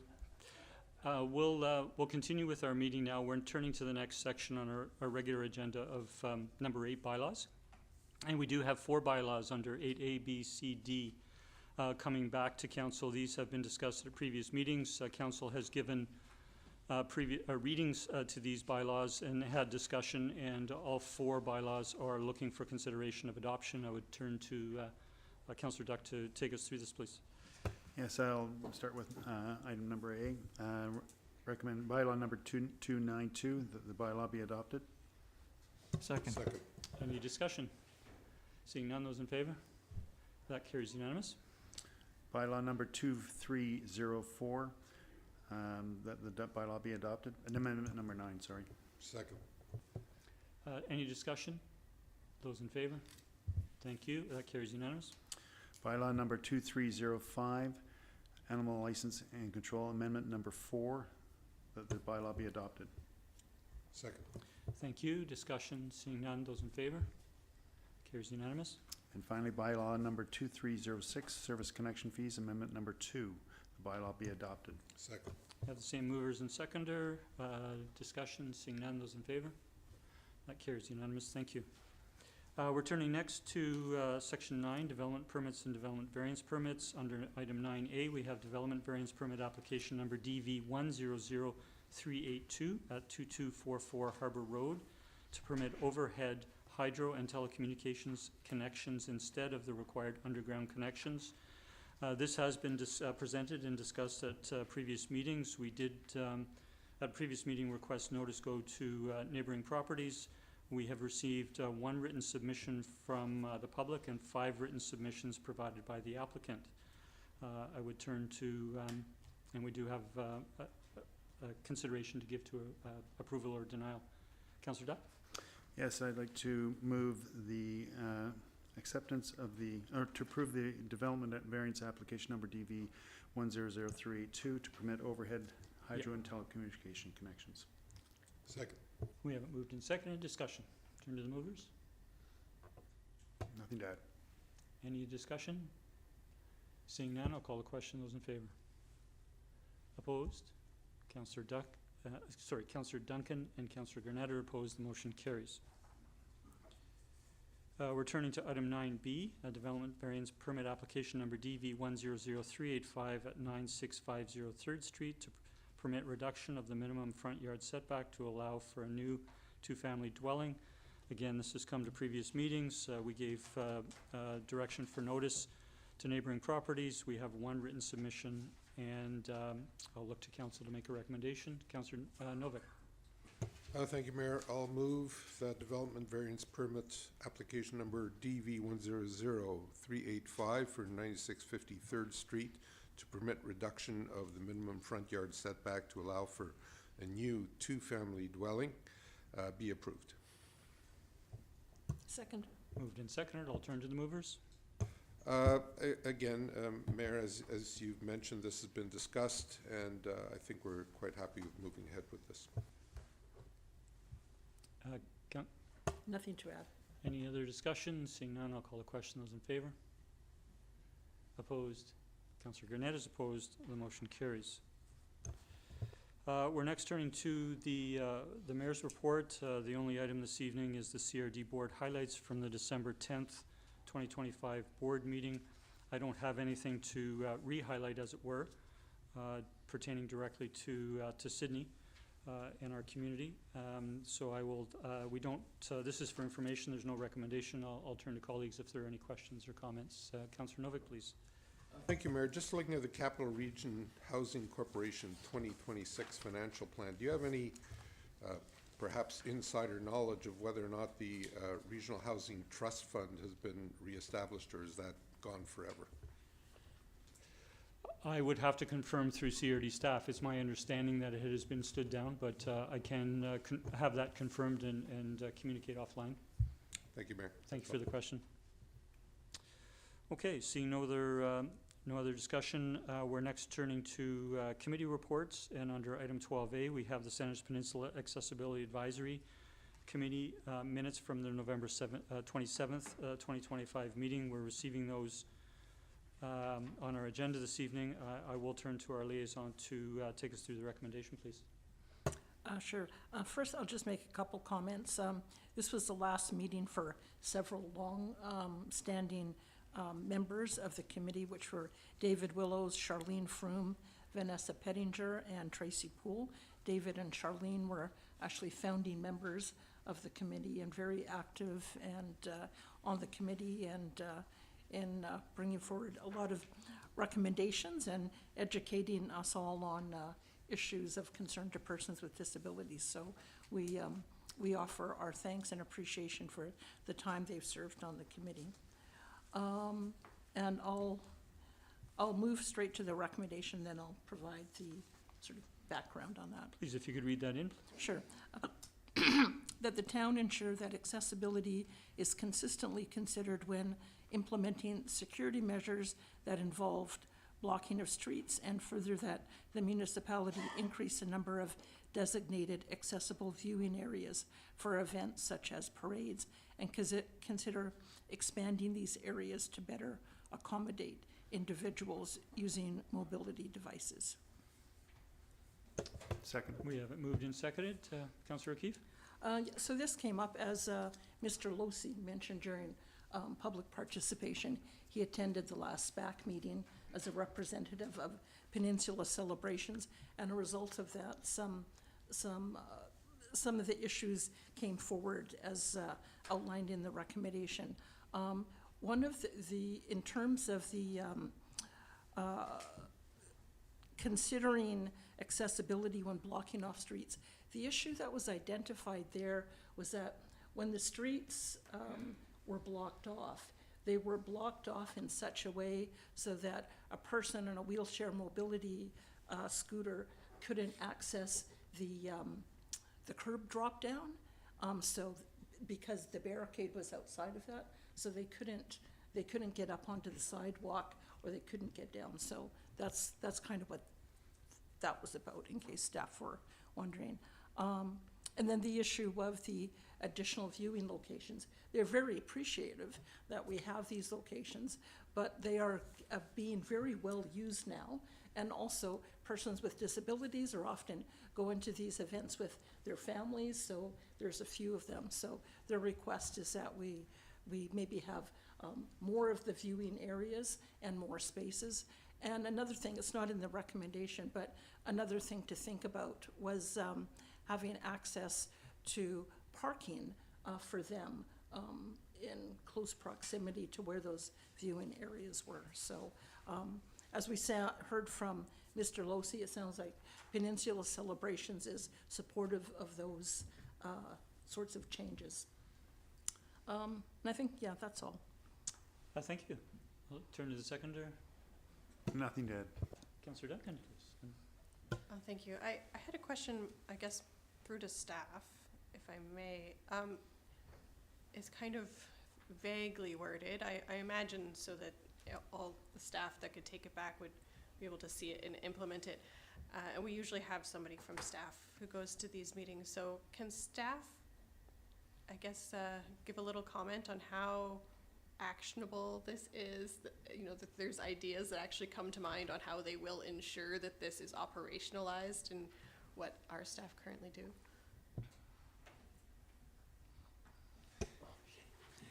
Turn to Mr. Edwards. Yeah, thank you for the question, Councillor, and I may turn to other staff to add to my comments. And I think in part it's a relatively simple, actionable item, especially knowing the context that Councillor O'Keefe provided in terms of the accessibility issue when blocking streets, that there may have been a unique instance where a curb letdown was inappropriately blocked, and so that's something that we can certainly reiterate to staff to ensure that that is being paid attention to.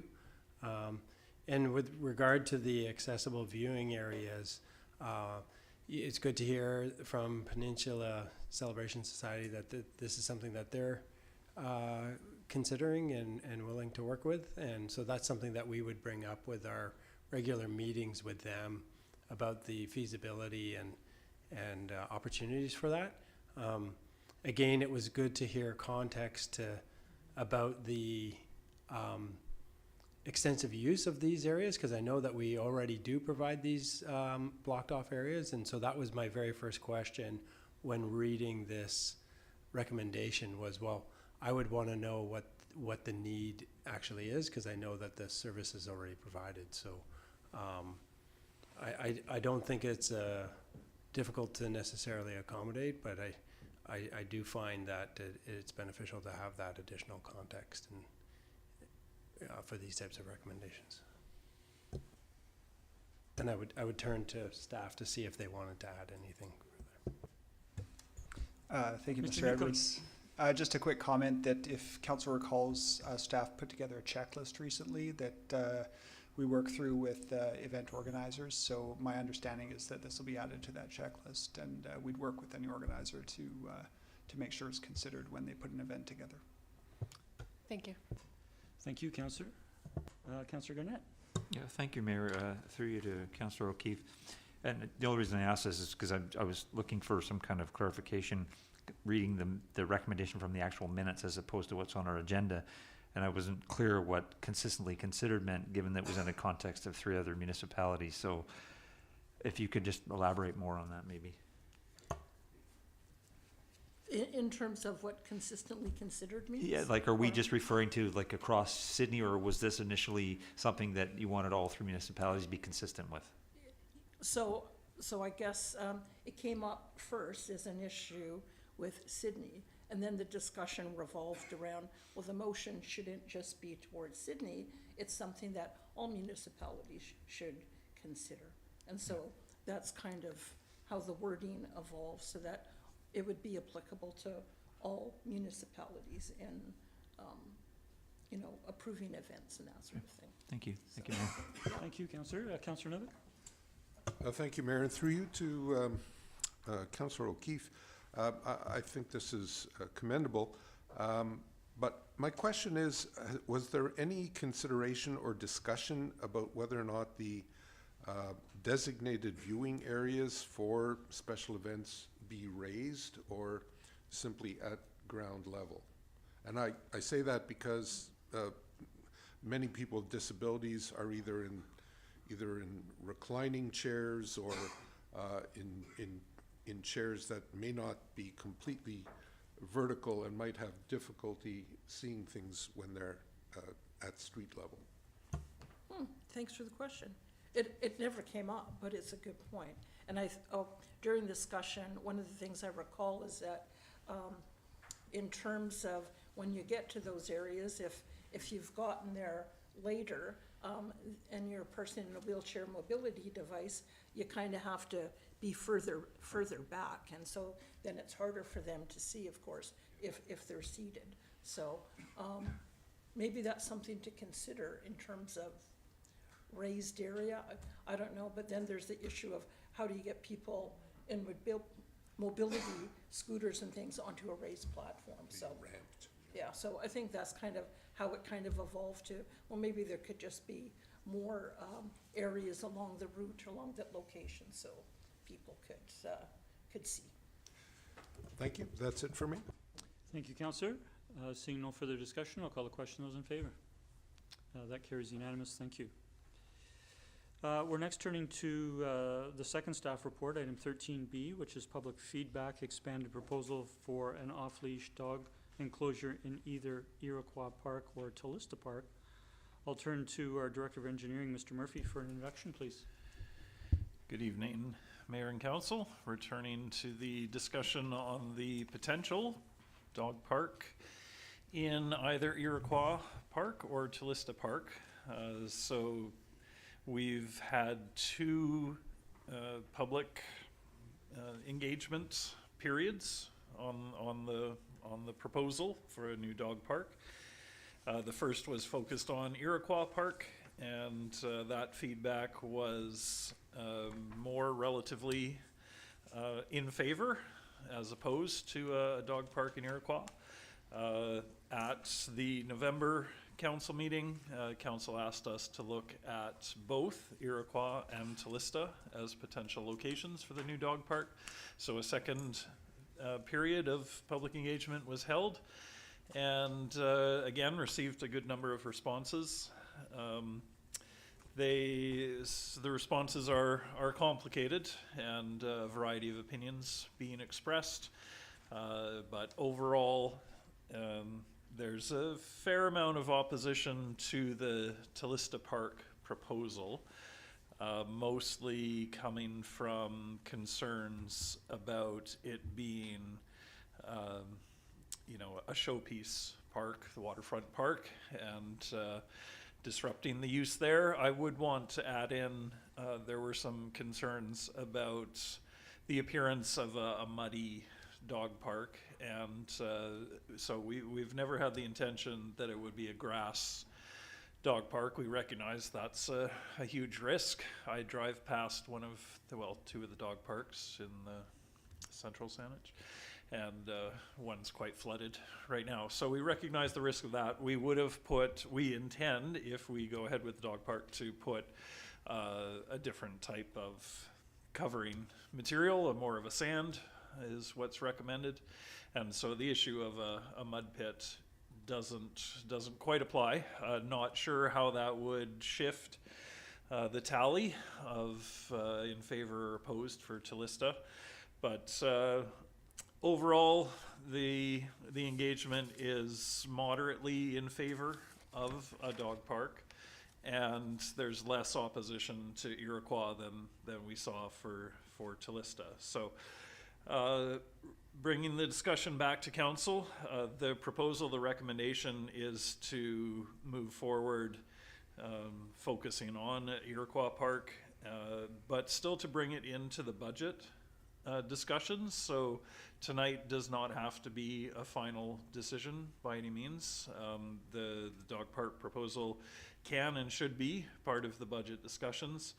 And there is, of course, the option to defer the project to 2027 or to continue looking at it for 2026 or any other alternative that council would like to decide. I just want to note also that unfortunately the cost estimate has increased. It's very hard to estimate things these days.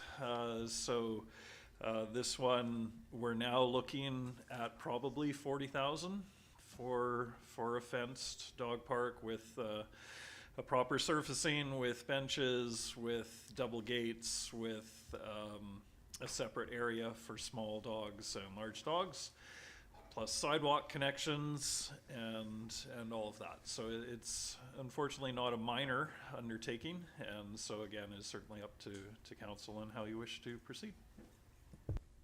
Thank you, Mr. Murphy, for the introduction. I'll turn to first councillors Garnett and Duncan for questions. Thank you, Mayor. Through you to staff. Thank you, Mr. Murphy, for the report.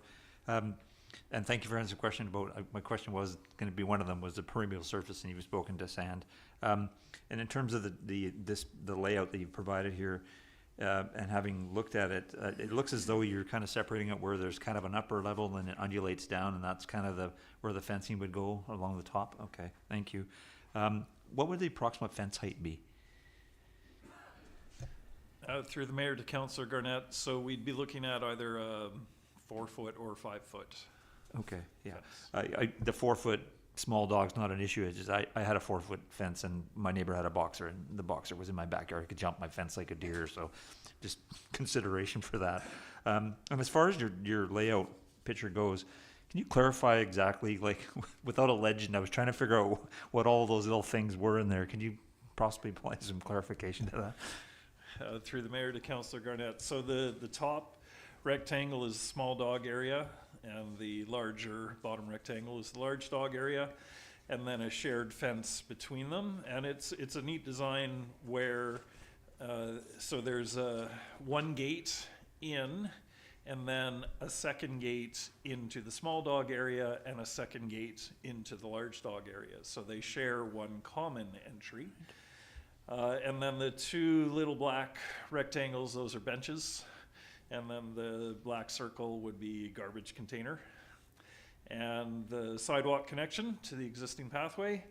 And the two triangles lower down, those would be a maintenance gate. Oh, okay. And then the three little lines just to the left would be a bike rack, but that's optional and not necessarily included in the final design. Great, thank you. Kind of what I figured, but it's nice to have actual things put to it. Thank you, Mayor. Thank you, Councillor. Councillor Duncan, please. Yeah, thank you. I guess with regard to the cost escalation, I seem to recall that when the volleyball court, I guess it's court, I was gonna say pit, but the volleyball court was built, there was a substantial delay for a while because it needed increased drainage. Was that data and that kind of finding incorporated into that cost increase? through the mayor to Councillor Duncan. So yes, there's Public Works believes that drainage is a bit more of an issue for Tallista than for Iroquois, and so the cost for fill are higher for Tallista than for Iroquois. Thank you. Thank you, Councillor. Councillor O'Keefe, then Councillor Novick. Thank you. I'm wondering about ongoing maintenance costs. So presumably, I mean, we started off doing this because people are letting their dogs go on the tennis court and they make messes in there that they don't clean them up. I don't think that those people will change their behavior, even though it's a dog park. If they don't pick up in one place, I don't see they're gonna pick up elsewhere. So how often do we see town staff going in there to pick up after the dogs?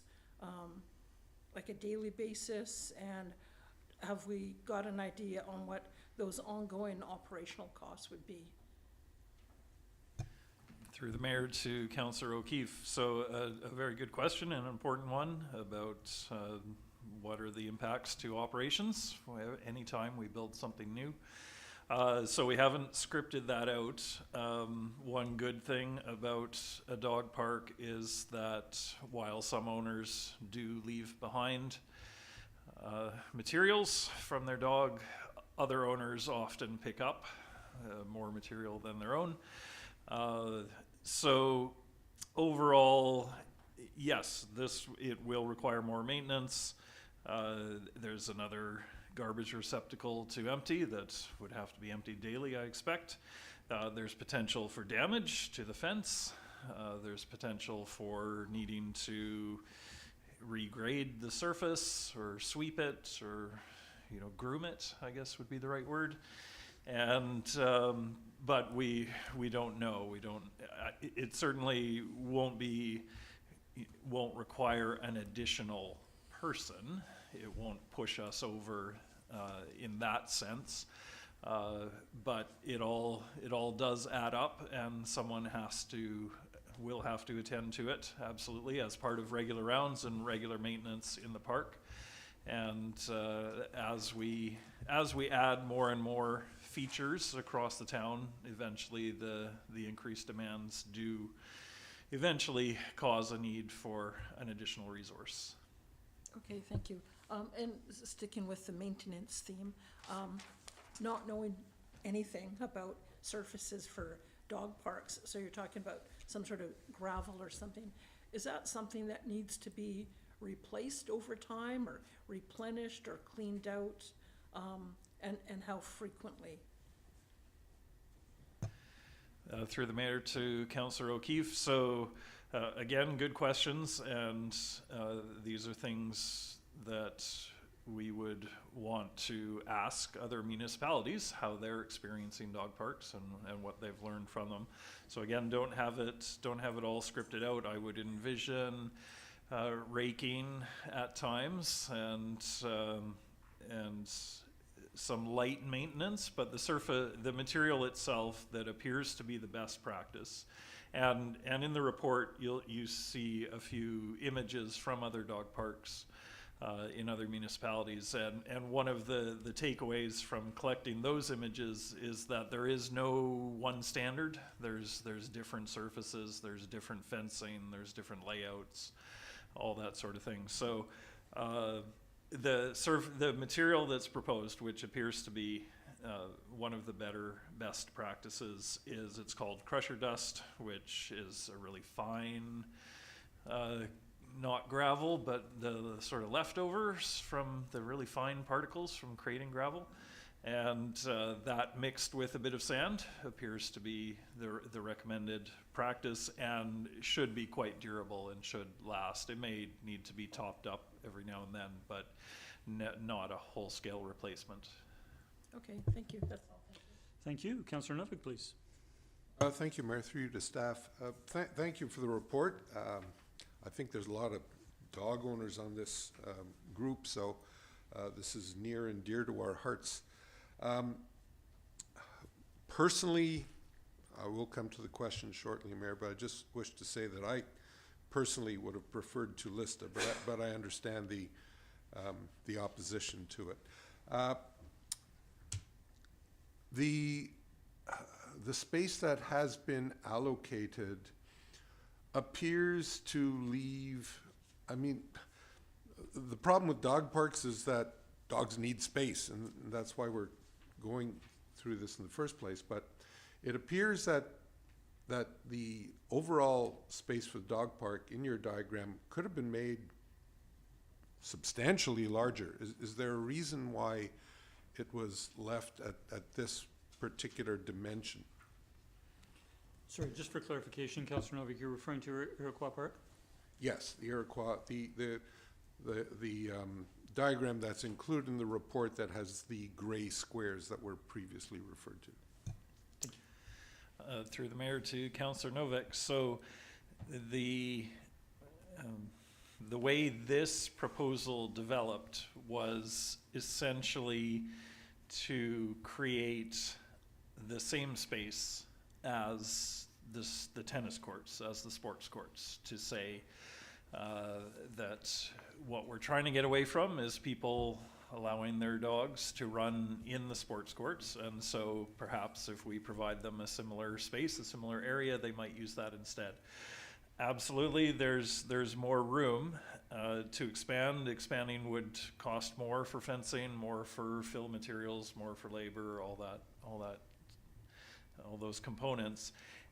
And it's a balancing act between the impact of the dog park on the overall park versus needs of dogs and dog owners. So there's many ways this could be designed in terms of size, and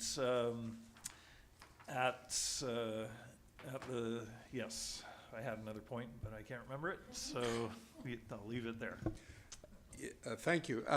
Yeah, the only reason I'm asking this is because the space that has been considered has natural boundaries between the parking lot, tennis court, the other side of the parking lot, and the pathway. And in my mind, it would make sense to take advantage of that and maximize the space. The incremental cost of the materials, fencing and labor would not be in direct proportion to the increase in size. My other question is, and I don't know if you mentioned this when you were answering Councillor Garnett's question, I didn't hear it, maybe I missed it. Was there a space there to place one of those dog bag receptacles or dispensers rather? I just didn't hear you mention that.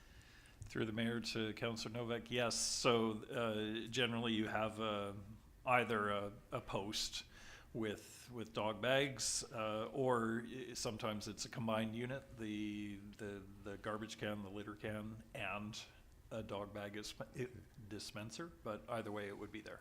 And it would be in the common area, not in the actual park areas, or the actual yes, dog it would park likely, areas.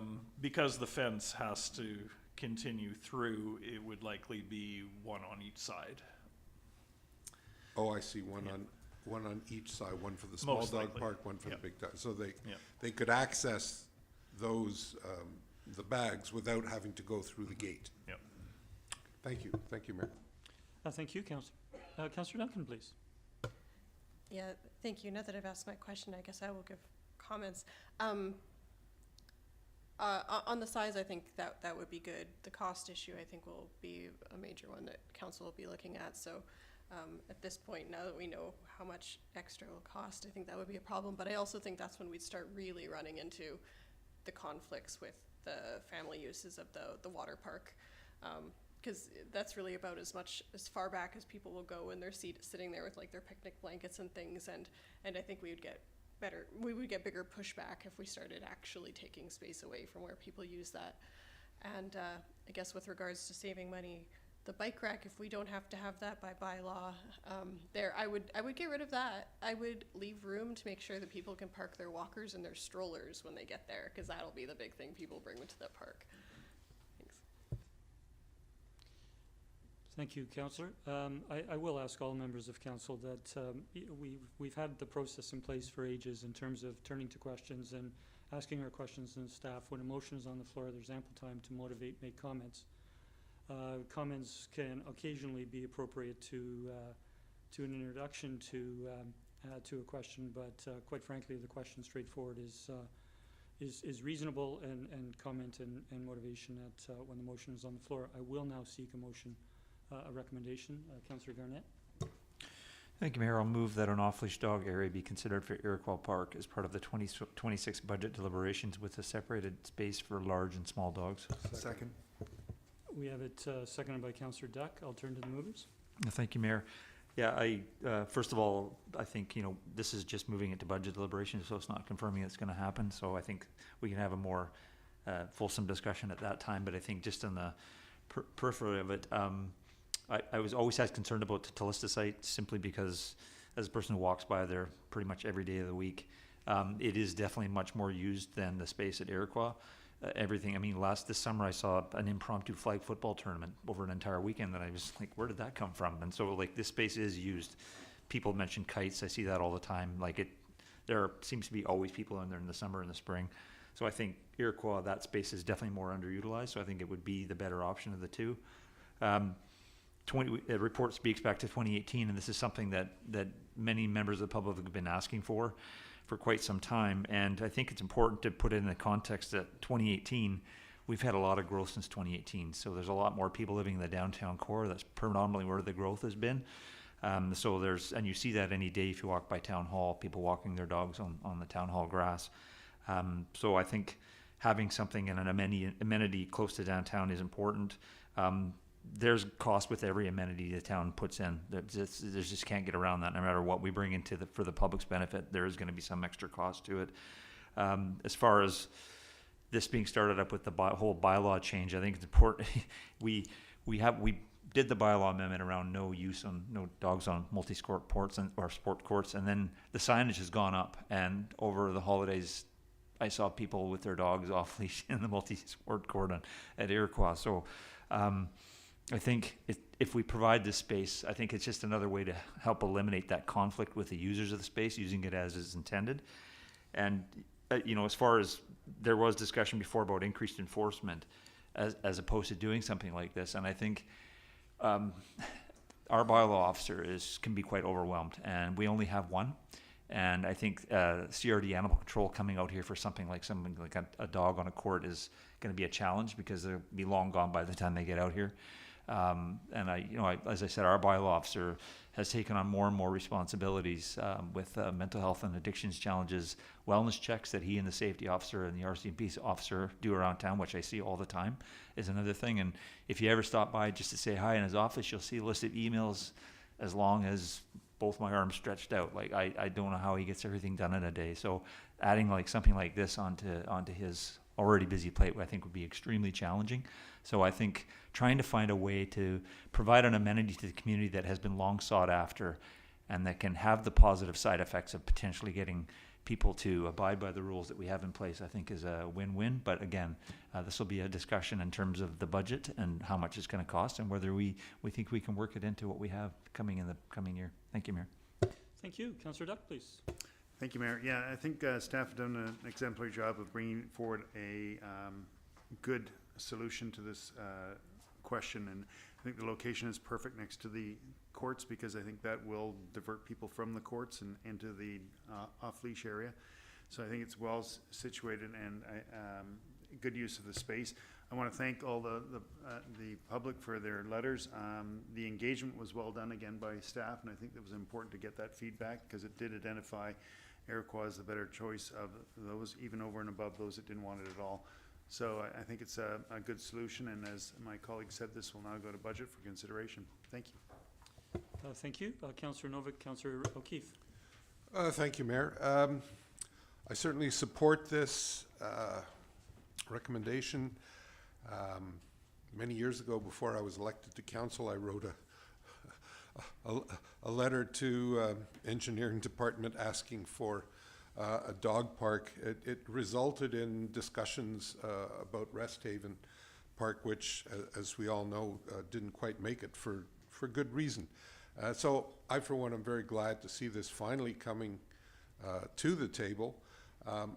My only concern about it is, as I had mentioned during our question period, is the size. And once we're going to all this trouble to put a dog park in there, would it not make sense to look at perhaps some different configurations? And Mayor, I don't know if there would be an appetite for a motion arising in terms of providing council with a number of options when we do get to budget deliberations. I did hear some concerns from colleagues about overall cost, and whether or not, you know, we will get this through the budget process. So again, I support it. Perhaps I'll make the motion arising to come up with a couple of different configurations with different budget numbers so that council has something of a choice. Thank you. Thank you, Councillor. Just before going to other speakers, with regards to your remarks about a possible motion arising or it could be considered an amendment, we are very close to commencing budget deliberations, and staff have given us this indication of an estimate of $40,000 for this. I don't know, and I will turn to staff. Do staff see it as feasible to actually work out, given where the cost estimate sits, numbers for different size parks for budget deliberations, or is it really a matter for council to decide if they have a preference for using slightly more of the area to create a larger dog park? Then let's put it on the table for consideration of a larger dog park rather than fussing over costs. Mr. Murphy. To the mayor, yes, I think we could. It should be reasonably feasible to say do an alternative for a larger dog park that takes up more of that area, if that's the alternative. I'm not sure that another alternative has been proposed, but it should be feasible to do one more cost estimate for a larger option. Thank you. Just if you can give me a moment here, I'm just reading the recommendation.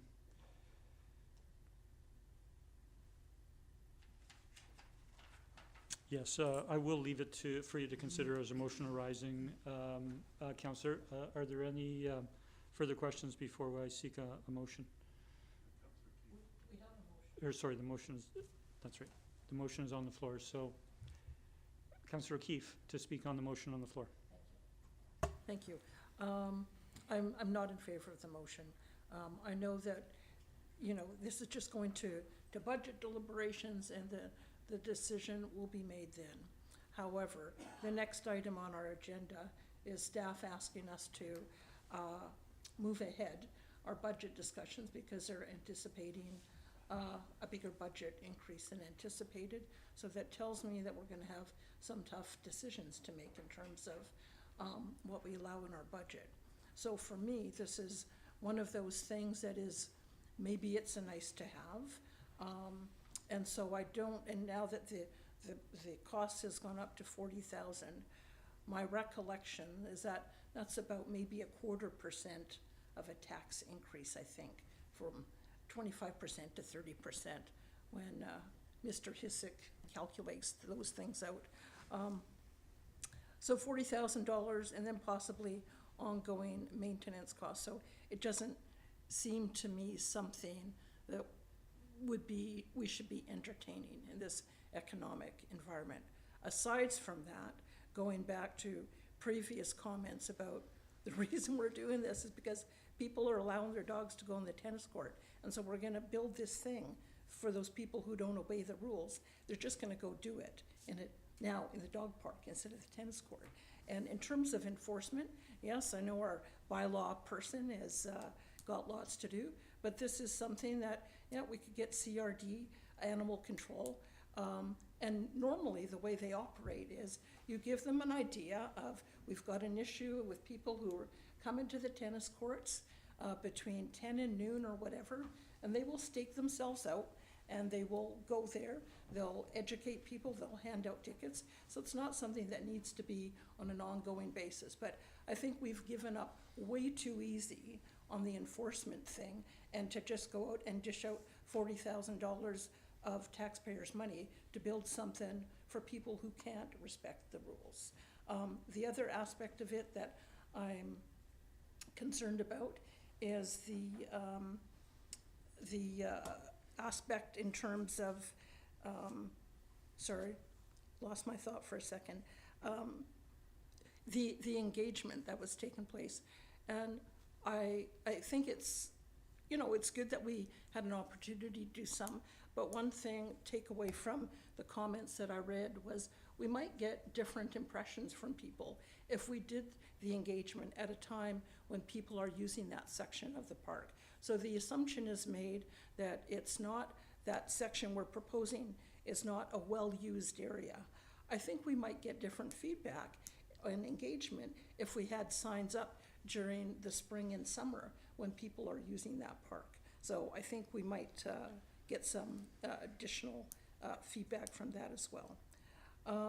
And the other aspect for me as well is the size of it. So I've been a dog owner, as I've said, and looked after dogs.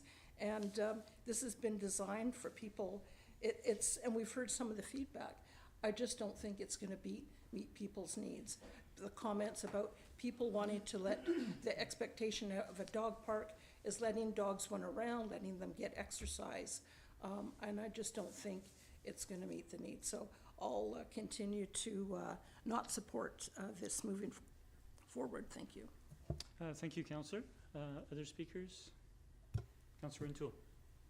Thank you, Mayor. Councillor O'Keefe may be wearing me down. I've said it. The point Councillor O'Keefe made with respect to the next item on the agenda was weighing on me coming into this meeting. And I think one of the challenges with seeing us approve undertakings that have taken a considerable amount of staff time, and the prospect of taking additional staff time, and then just shifting that conversation further to the budget and the time and consideration that will take is weighing on my mind, as well as Councillor Keith's many comments. I'm left feeling that we may be building expectation in the community if we look to move this forward, that I am currently fairly confident will have to be revisited at budget time. And so hearing today that it was on Thursday when this came out, $30,000 anticipated, and today it's $40,000, gives me further pause for concern. I too feel like it's probably somewhat small for an ideal purpose and intent. It is a well-utilized park. We know on major events like Canada Day that space, as well as the entire park footprint, is heavily utilized. There's a beautiful walking path along the waterfront, adjacent to both of these park locations. And while I certainly recognize that there's been growth in the number of condominiums and individuals owning pets post-COVID, and I'll acknowledge I'm a dog owner myself and I'm sympathetic to this sort of facility, I'm thinking ahead, and I think maybe trying to save ourselves continuing this discussion and building expectation in the community, leaning towards not supporting the motion. So I'll yield there, Mayor. Thank you. Thank you, Councillor.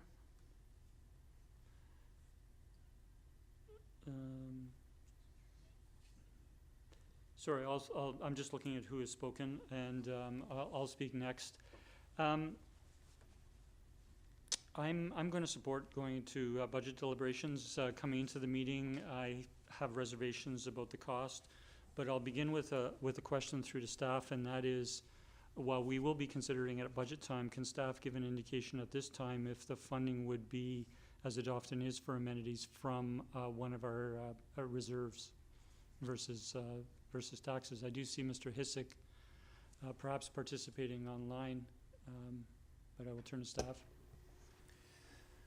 At risk of saying something that Mr. Hisik would disagree with, oh, he is there. Okay, great. I don't, my risk is allayed. Thank you. Good evening, Mr. Hisik. Thank you, Mr. Mayor. It's too early at this time to confirm exactly how we'd fund it. We're still going through those final details as to what reserves might be available for which projects. But one thing I'd like to add is, if we're reticent to add it for 2026 because of potential impacts, there's no reason we can't place this in the latter years of the five-year plan as a placeholder. And then when funds are a little less tight than they are now, it's in there as a plan. Thank you, Mr. Hisik, and that's very understandable with regards to what the funding option might be, and hence I think consideration is reasonable at budget time. Going back to the engagement that occurred in 2018 requesting a dog park on East Sydney. There are different types of dog parks. Letter writers make reference to, I'm sorry, I'm forgetting the name of the park in SÍĩa EM Park in North Saanich, which is a larger off-leash park. We have a off-leash park, which I'm not a dog owner, but I see Peter Grant Park in West Sydney as a fairly large area for off-leash. We are a compact, built-out community. What staff have provided in the rationale for the recommendation is there are pocket parks in urban areas across the country. We've had examples from Vancouver, from Toronto, from elsewhere. And what we are offering to provide as an amenity to the community is a pocket dog park. It's not going to meet all needs for the community. There'll be those who think it's too small or not for their particular dog, and they have options of Peter Grant Park in the west side or SÍĩa. And so I think I think this park, from the feedback that we've had, is reasonable that there is a need for a pocket park of this nature. We have limited options. I thank staff for the additional engagement that was done. It was helpful to hear from residents, and quite frankly, the engagement brought back to mind, the times that I've gone past the parks, and you do see people flying kites. You do see people playing pickup games of whatever in that open space. My concern with using the green space in Iroquois Park is it takes up a majority of the green space in that section of Iroquois Park. And hence I made the motion to consider Tallista Park, because I saw the larger green space in Tallista Park, and perhaps it would have a less adverse effect. But what it does by putting a dog park in Tallista Park is you actually take away the much larger green space because it's situated in the middle of it. So I concur with those who provided input that is a higher used green space area. Let's leave that. And quite frankly, for the people who perhaps have concerns over using the green space in Iroquois Park, right across the street you have an option in terms of the larger green space in Tallista Park. So some of the concerns that have been expressed through the two engagements, I think it's, it provides some rationale for the consideration that we're giving. I concur with Councillor Rentoul in terms of building expectations through tonight's deliberation that if this does pass to the budget, well, we're just going to rubber stamp it at budget. No, when we refer anything to budget deliberations through the year, it will be given full consideration again in the context of what we're looking at in terms of lift to our residents and businesses. And so I'm supportive of considering this further at that, and I appreciate staff both in the introduction and Mr. Hisik in his remarks that one of the options we have, if we do see the need for this, if there's a majority of council that sees a need for this in the community, but we have reservations during budget deliberations, we do have the option to consider this in a future year without having to go through all of this, turn it down now, and go through all of this again in another 2 or 3 years. I'll leave my remarks there. I think the only other first-time speaker was Councillor Duncan. I'll turn to second-time speakers if anyone wishes. Or Councillor Duncan? I don't think I have anything more to add. I'll continue to support it going through the budget for the reasons you said. Only to apologize, I forgot we had moved the motion earlier when I said my comments. Thanks. No, thank you. Councillor Novick for a second time. Thank you, Mayor. Just very quickly, I don't see this as an enforcement issue, as some of my colleagues have suggested. I see this as a community need that has been expressed over the years by many different people under different circumstances and for different areas of the community. It has finally settled in this space, and as so often is the case, it is somewhat of a compromise. I agreed with the mayor that I would have liked to see this in Tulista, but I fully understand that perhaps it's not the best use of space. And so while this space in Iroquois might not be the best dog park that Sydney could come up with, it's probably the best that we can come up with under these circumstances. I can't remember the last time I was in a community where there wasn't some kind of a dog park, where a dog could be let off the leash to run, get a little bit of exercise. Happens to me often when I'm traveling with my dog, and we look for dog parks in municipalities where we can just let her off the leash for 10 minutes. So I'm quite happy to see this. As far as the budget impact is concerned, this is a capital item. If I recall, in last year's budget, there were a substantial number. I'm not even going to estimate the number of capital items. But this would be a capital item, and I don't believe that it would impact the tax base substantially if, as Mr. Hissig suggested, there might be either a reserve fund for it or possibly a grant, or we may already have a fund, such as a Growing Communities Fund, that could cover this. And as Mr. Murphy suggested, the ongoing maintenance cost, which in my mind would be the item that would trigger the largest tax increase if there was a substantial ongoing cost to operating it. Mr. Murphy suggested that ongoing cost would be incremental and not really impact overall operations in a substantial way. And so from a financial perspective, I don't see this as being something that is going to negatively impact our taxation base for the coming year. Certainly not in any kind of a meaningful way. And I think I'll just leave it there. Thank you, Mayor. Thank you, Councillor Novick. I'll turn to Councillor Gurnett for a second time. Thank you, Mayor. Yeah, just a couple of points. I think it's important to distinguish that this is a proposal being brought forward because it's a community that community members have asked for. This isn't about providing something because people are not wanting to follow the rules. If we can get that small cohort of people into this area, then that's just a side benefit from my account. I think this is something that people have been asking for, and I think it's something that we at least need to consider during budget deliberations. And I think as far as the actual size of the facility or the park would be, and whether it's big enough for a big dog to get enough exercise, I think we focus so much on the exercise component of owning a pet. And I, again, am a dog owner, and I don't go to dog parks. I just walk everywhere with them around the neighborhoods. But socializing, not just for the dogs, but for the dog owners, is a really important component. And this allows people to get together with their dogs, let their dogs go, have a chat. Their dogs, it's important for dogs to socialize. Socialized dogs are healthy dogs. They're better for the community, less conflicts with humans. Thank you. Thank you, Councillor Gurnett. Seeing no further speakers, I'll look to call a question. Those in favour? Those opposed? Councillor O'Keefe and Councillor Rintoul are opposed. The motion carries. Thank you. Councillor Novick. Thank you, Mayor. I'd like to make a motion arising, and that would be for staff to provide for budget deliberations 2 alternatives for this dog park, one larger and one smaller. Before seeking a seconder, I'd like to turn to staff.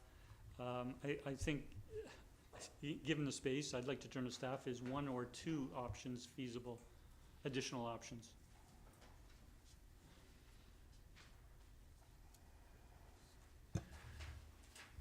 To the mayor, so certainly one larger, there could be two larger scenarios, two different larger scenarios. There wouldn't be a huge difference between them. I would caution against smaller, as we're probably already at the lower limits of a usable space. But we could potentially come up with two different larger orientations. Thank you. Ms. Nelson, could you read the motion back, please? That staff provide for budget deliberations two alternatives, one larger and one smaller. That was your motion, It Councillor? was, and I perhaps it's a syntactic thing, but I wasn't necessarily referring to smaller than the existing one. The existing one could, as Mr. Murphy suggests, be the smaller one, Okay. but just to have two alternatives. Okay. Could I just suggest that the wording be changed to two larger options? That's not where I was going, though, with Well, we have this option. You Yeah. agree that we wouldn't go smaller. Correct. So I'd only How look many for, options in total are you looking for? I was looking for only two options, so this one and one larger option. Thank you That's for all. the clarification. I'll look for a seconder. I'll second. Thank you. Motivation? Thank you, Mayor. Again, I think once we're going to this trouble, and we're finally going to get, hopefully, if we do get it through budget deliberations, if we do get a dog park in town, I think we owe it to ourselves to examine this and get the best possible bang for the buck. Once we're going to go through this process, when I look at the existing model, we're basically taking a large rectangle of green space and putting a much smaller rectangle of dog park in that space.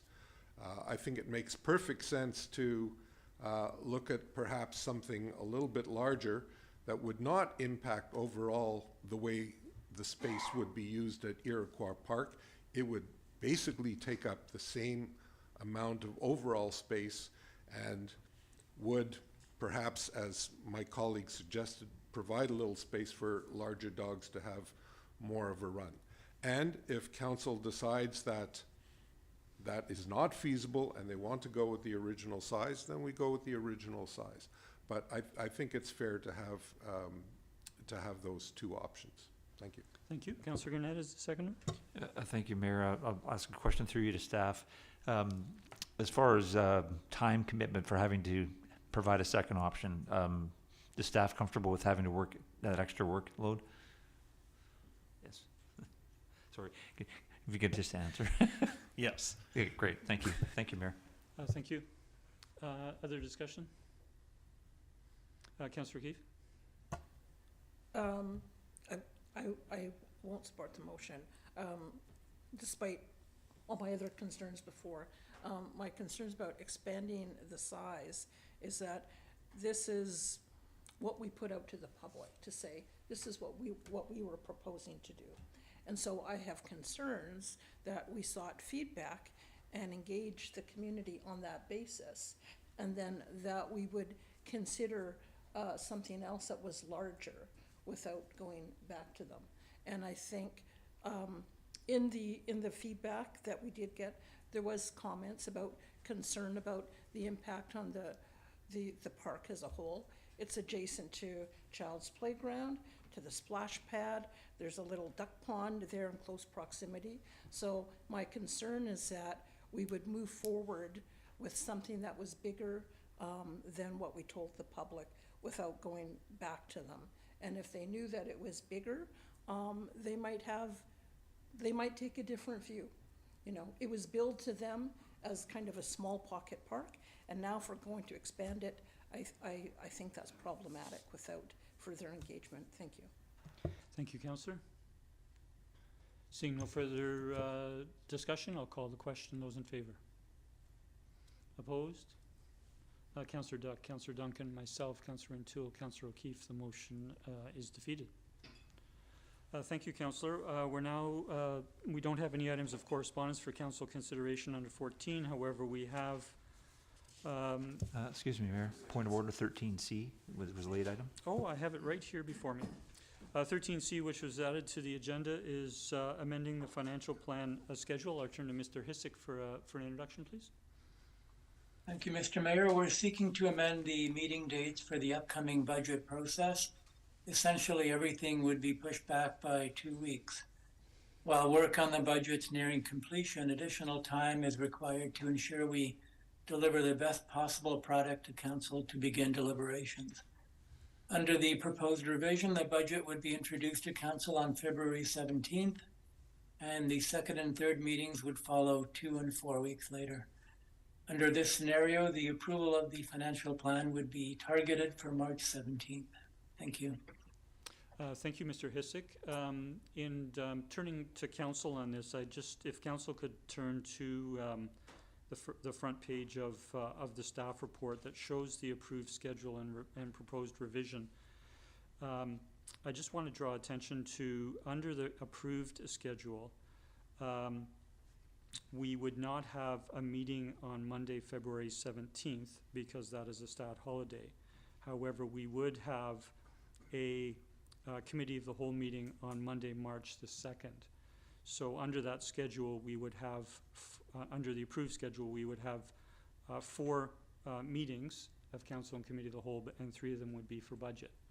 Under the proposed revision, there would be a committee of the whole meeting on Monday, March the 2nd, and there would be a committee of the whole meeting on Monday, March the 16th. So under the proposed revision, we would have 5 meetings versus 4.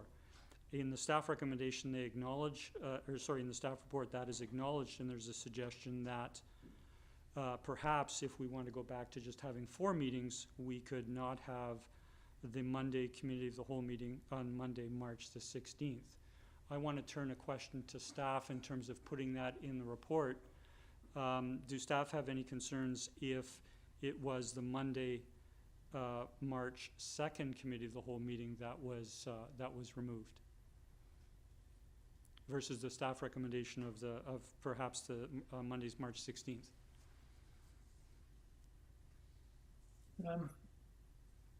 Perhaps I'll let Mr. Edwards weigh in.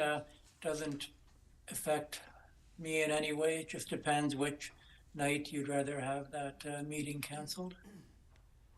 Mr. Edwards, is there a preference at this time, appreciating that you're still scheduling staff business to come forward through those dates?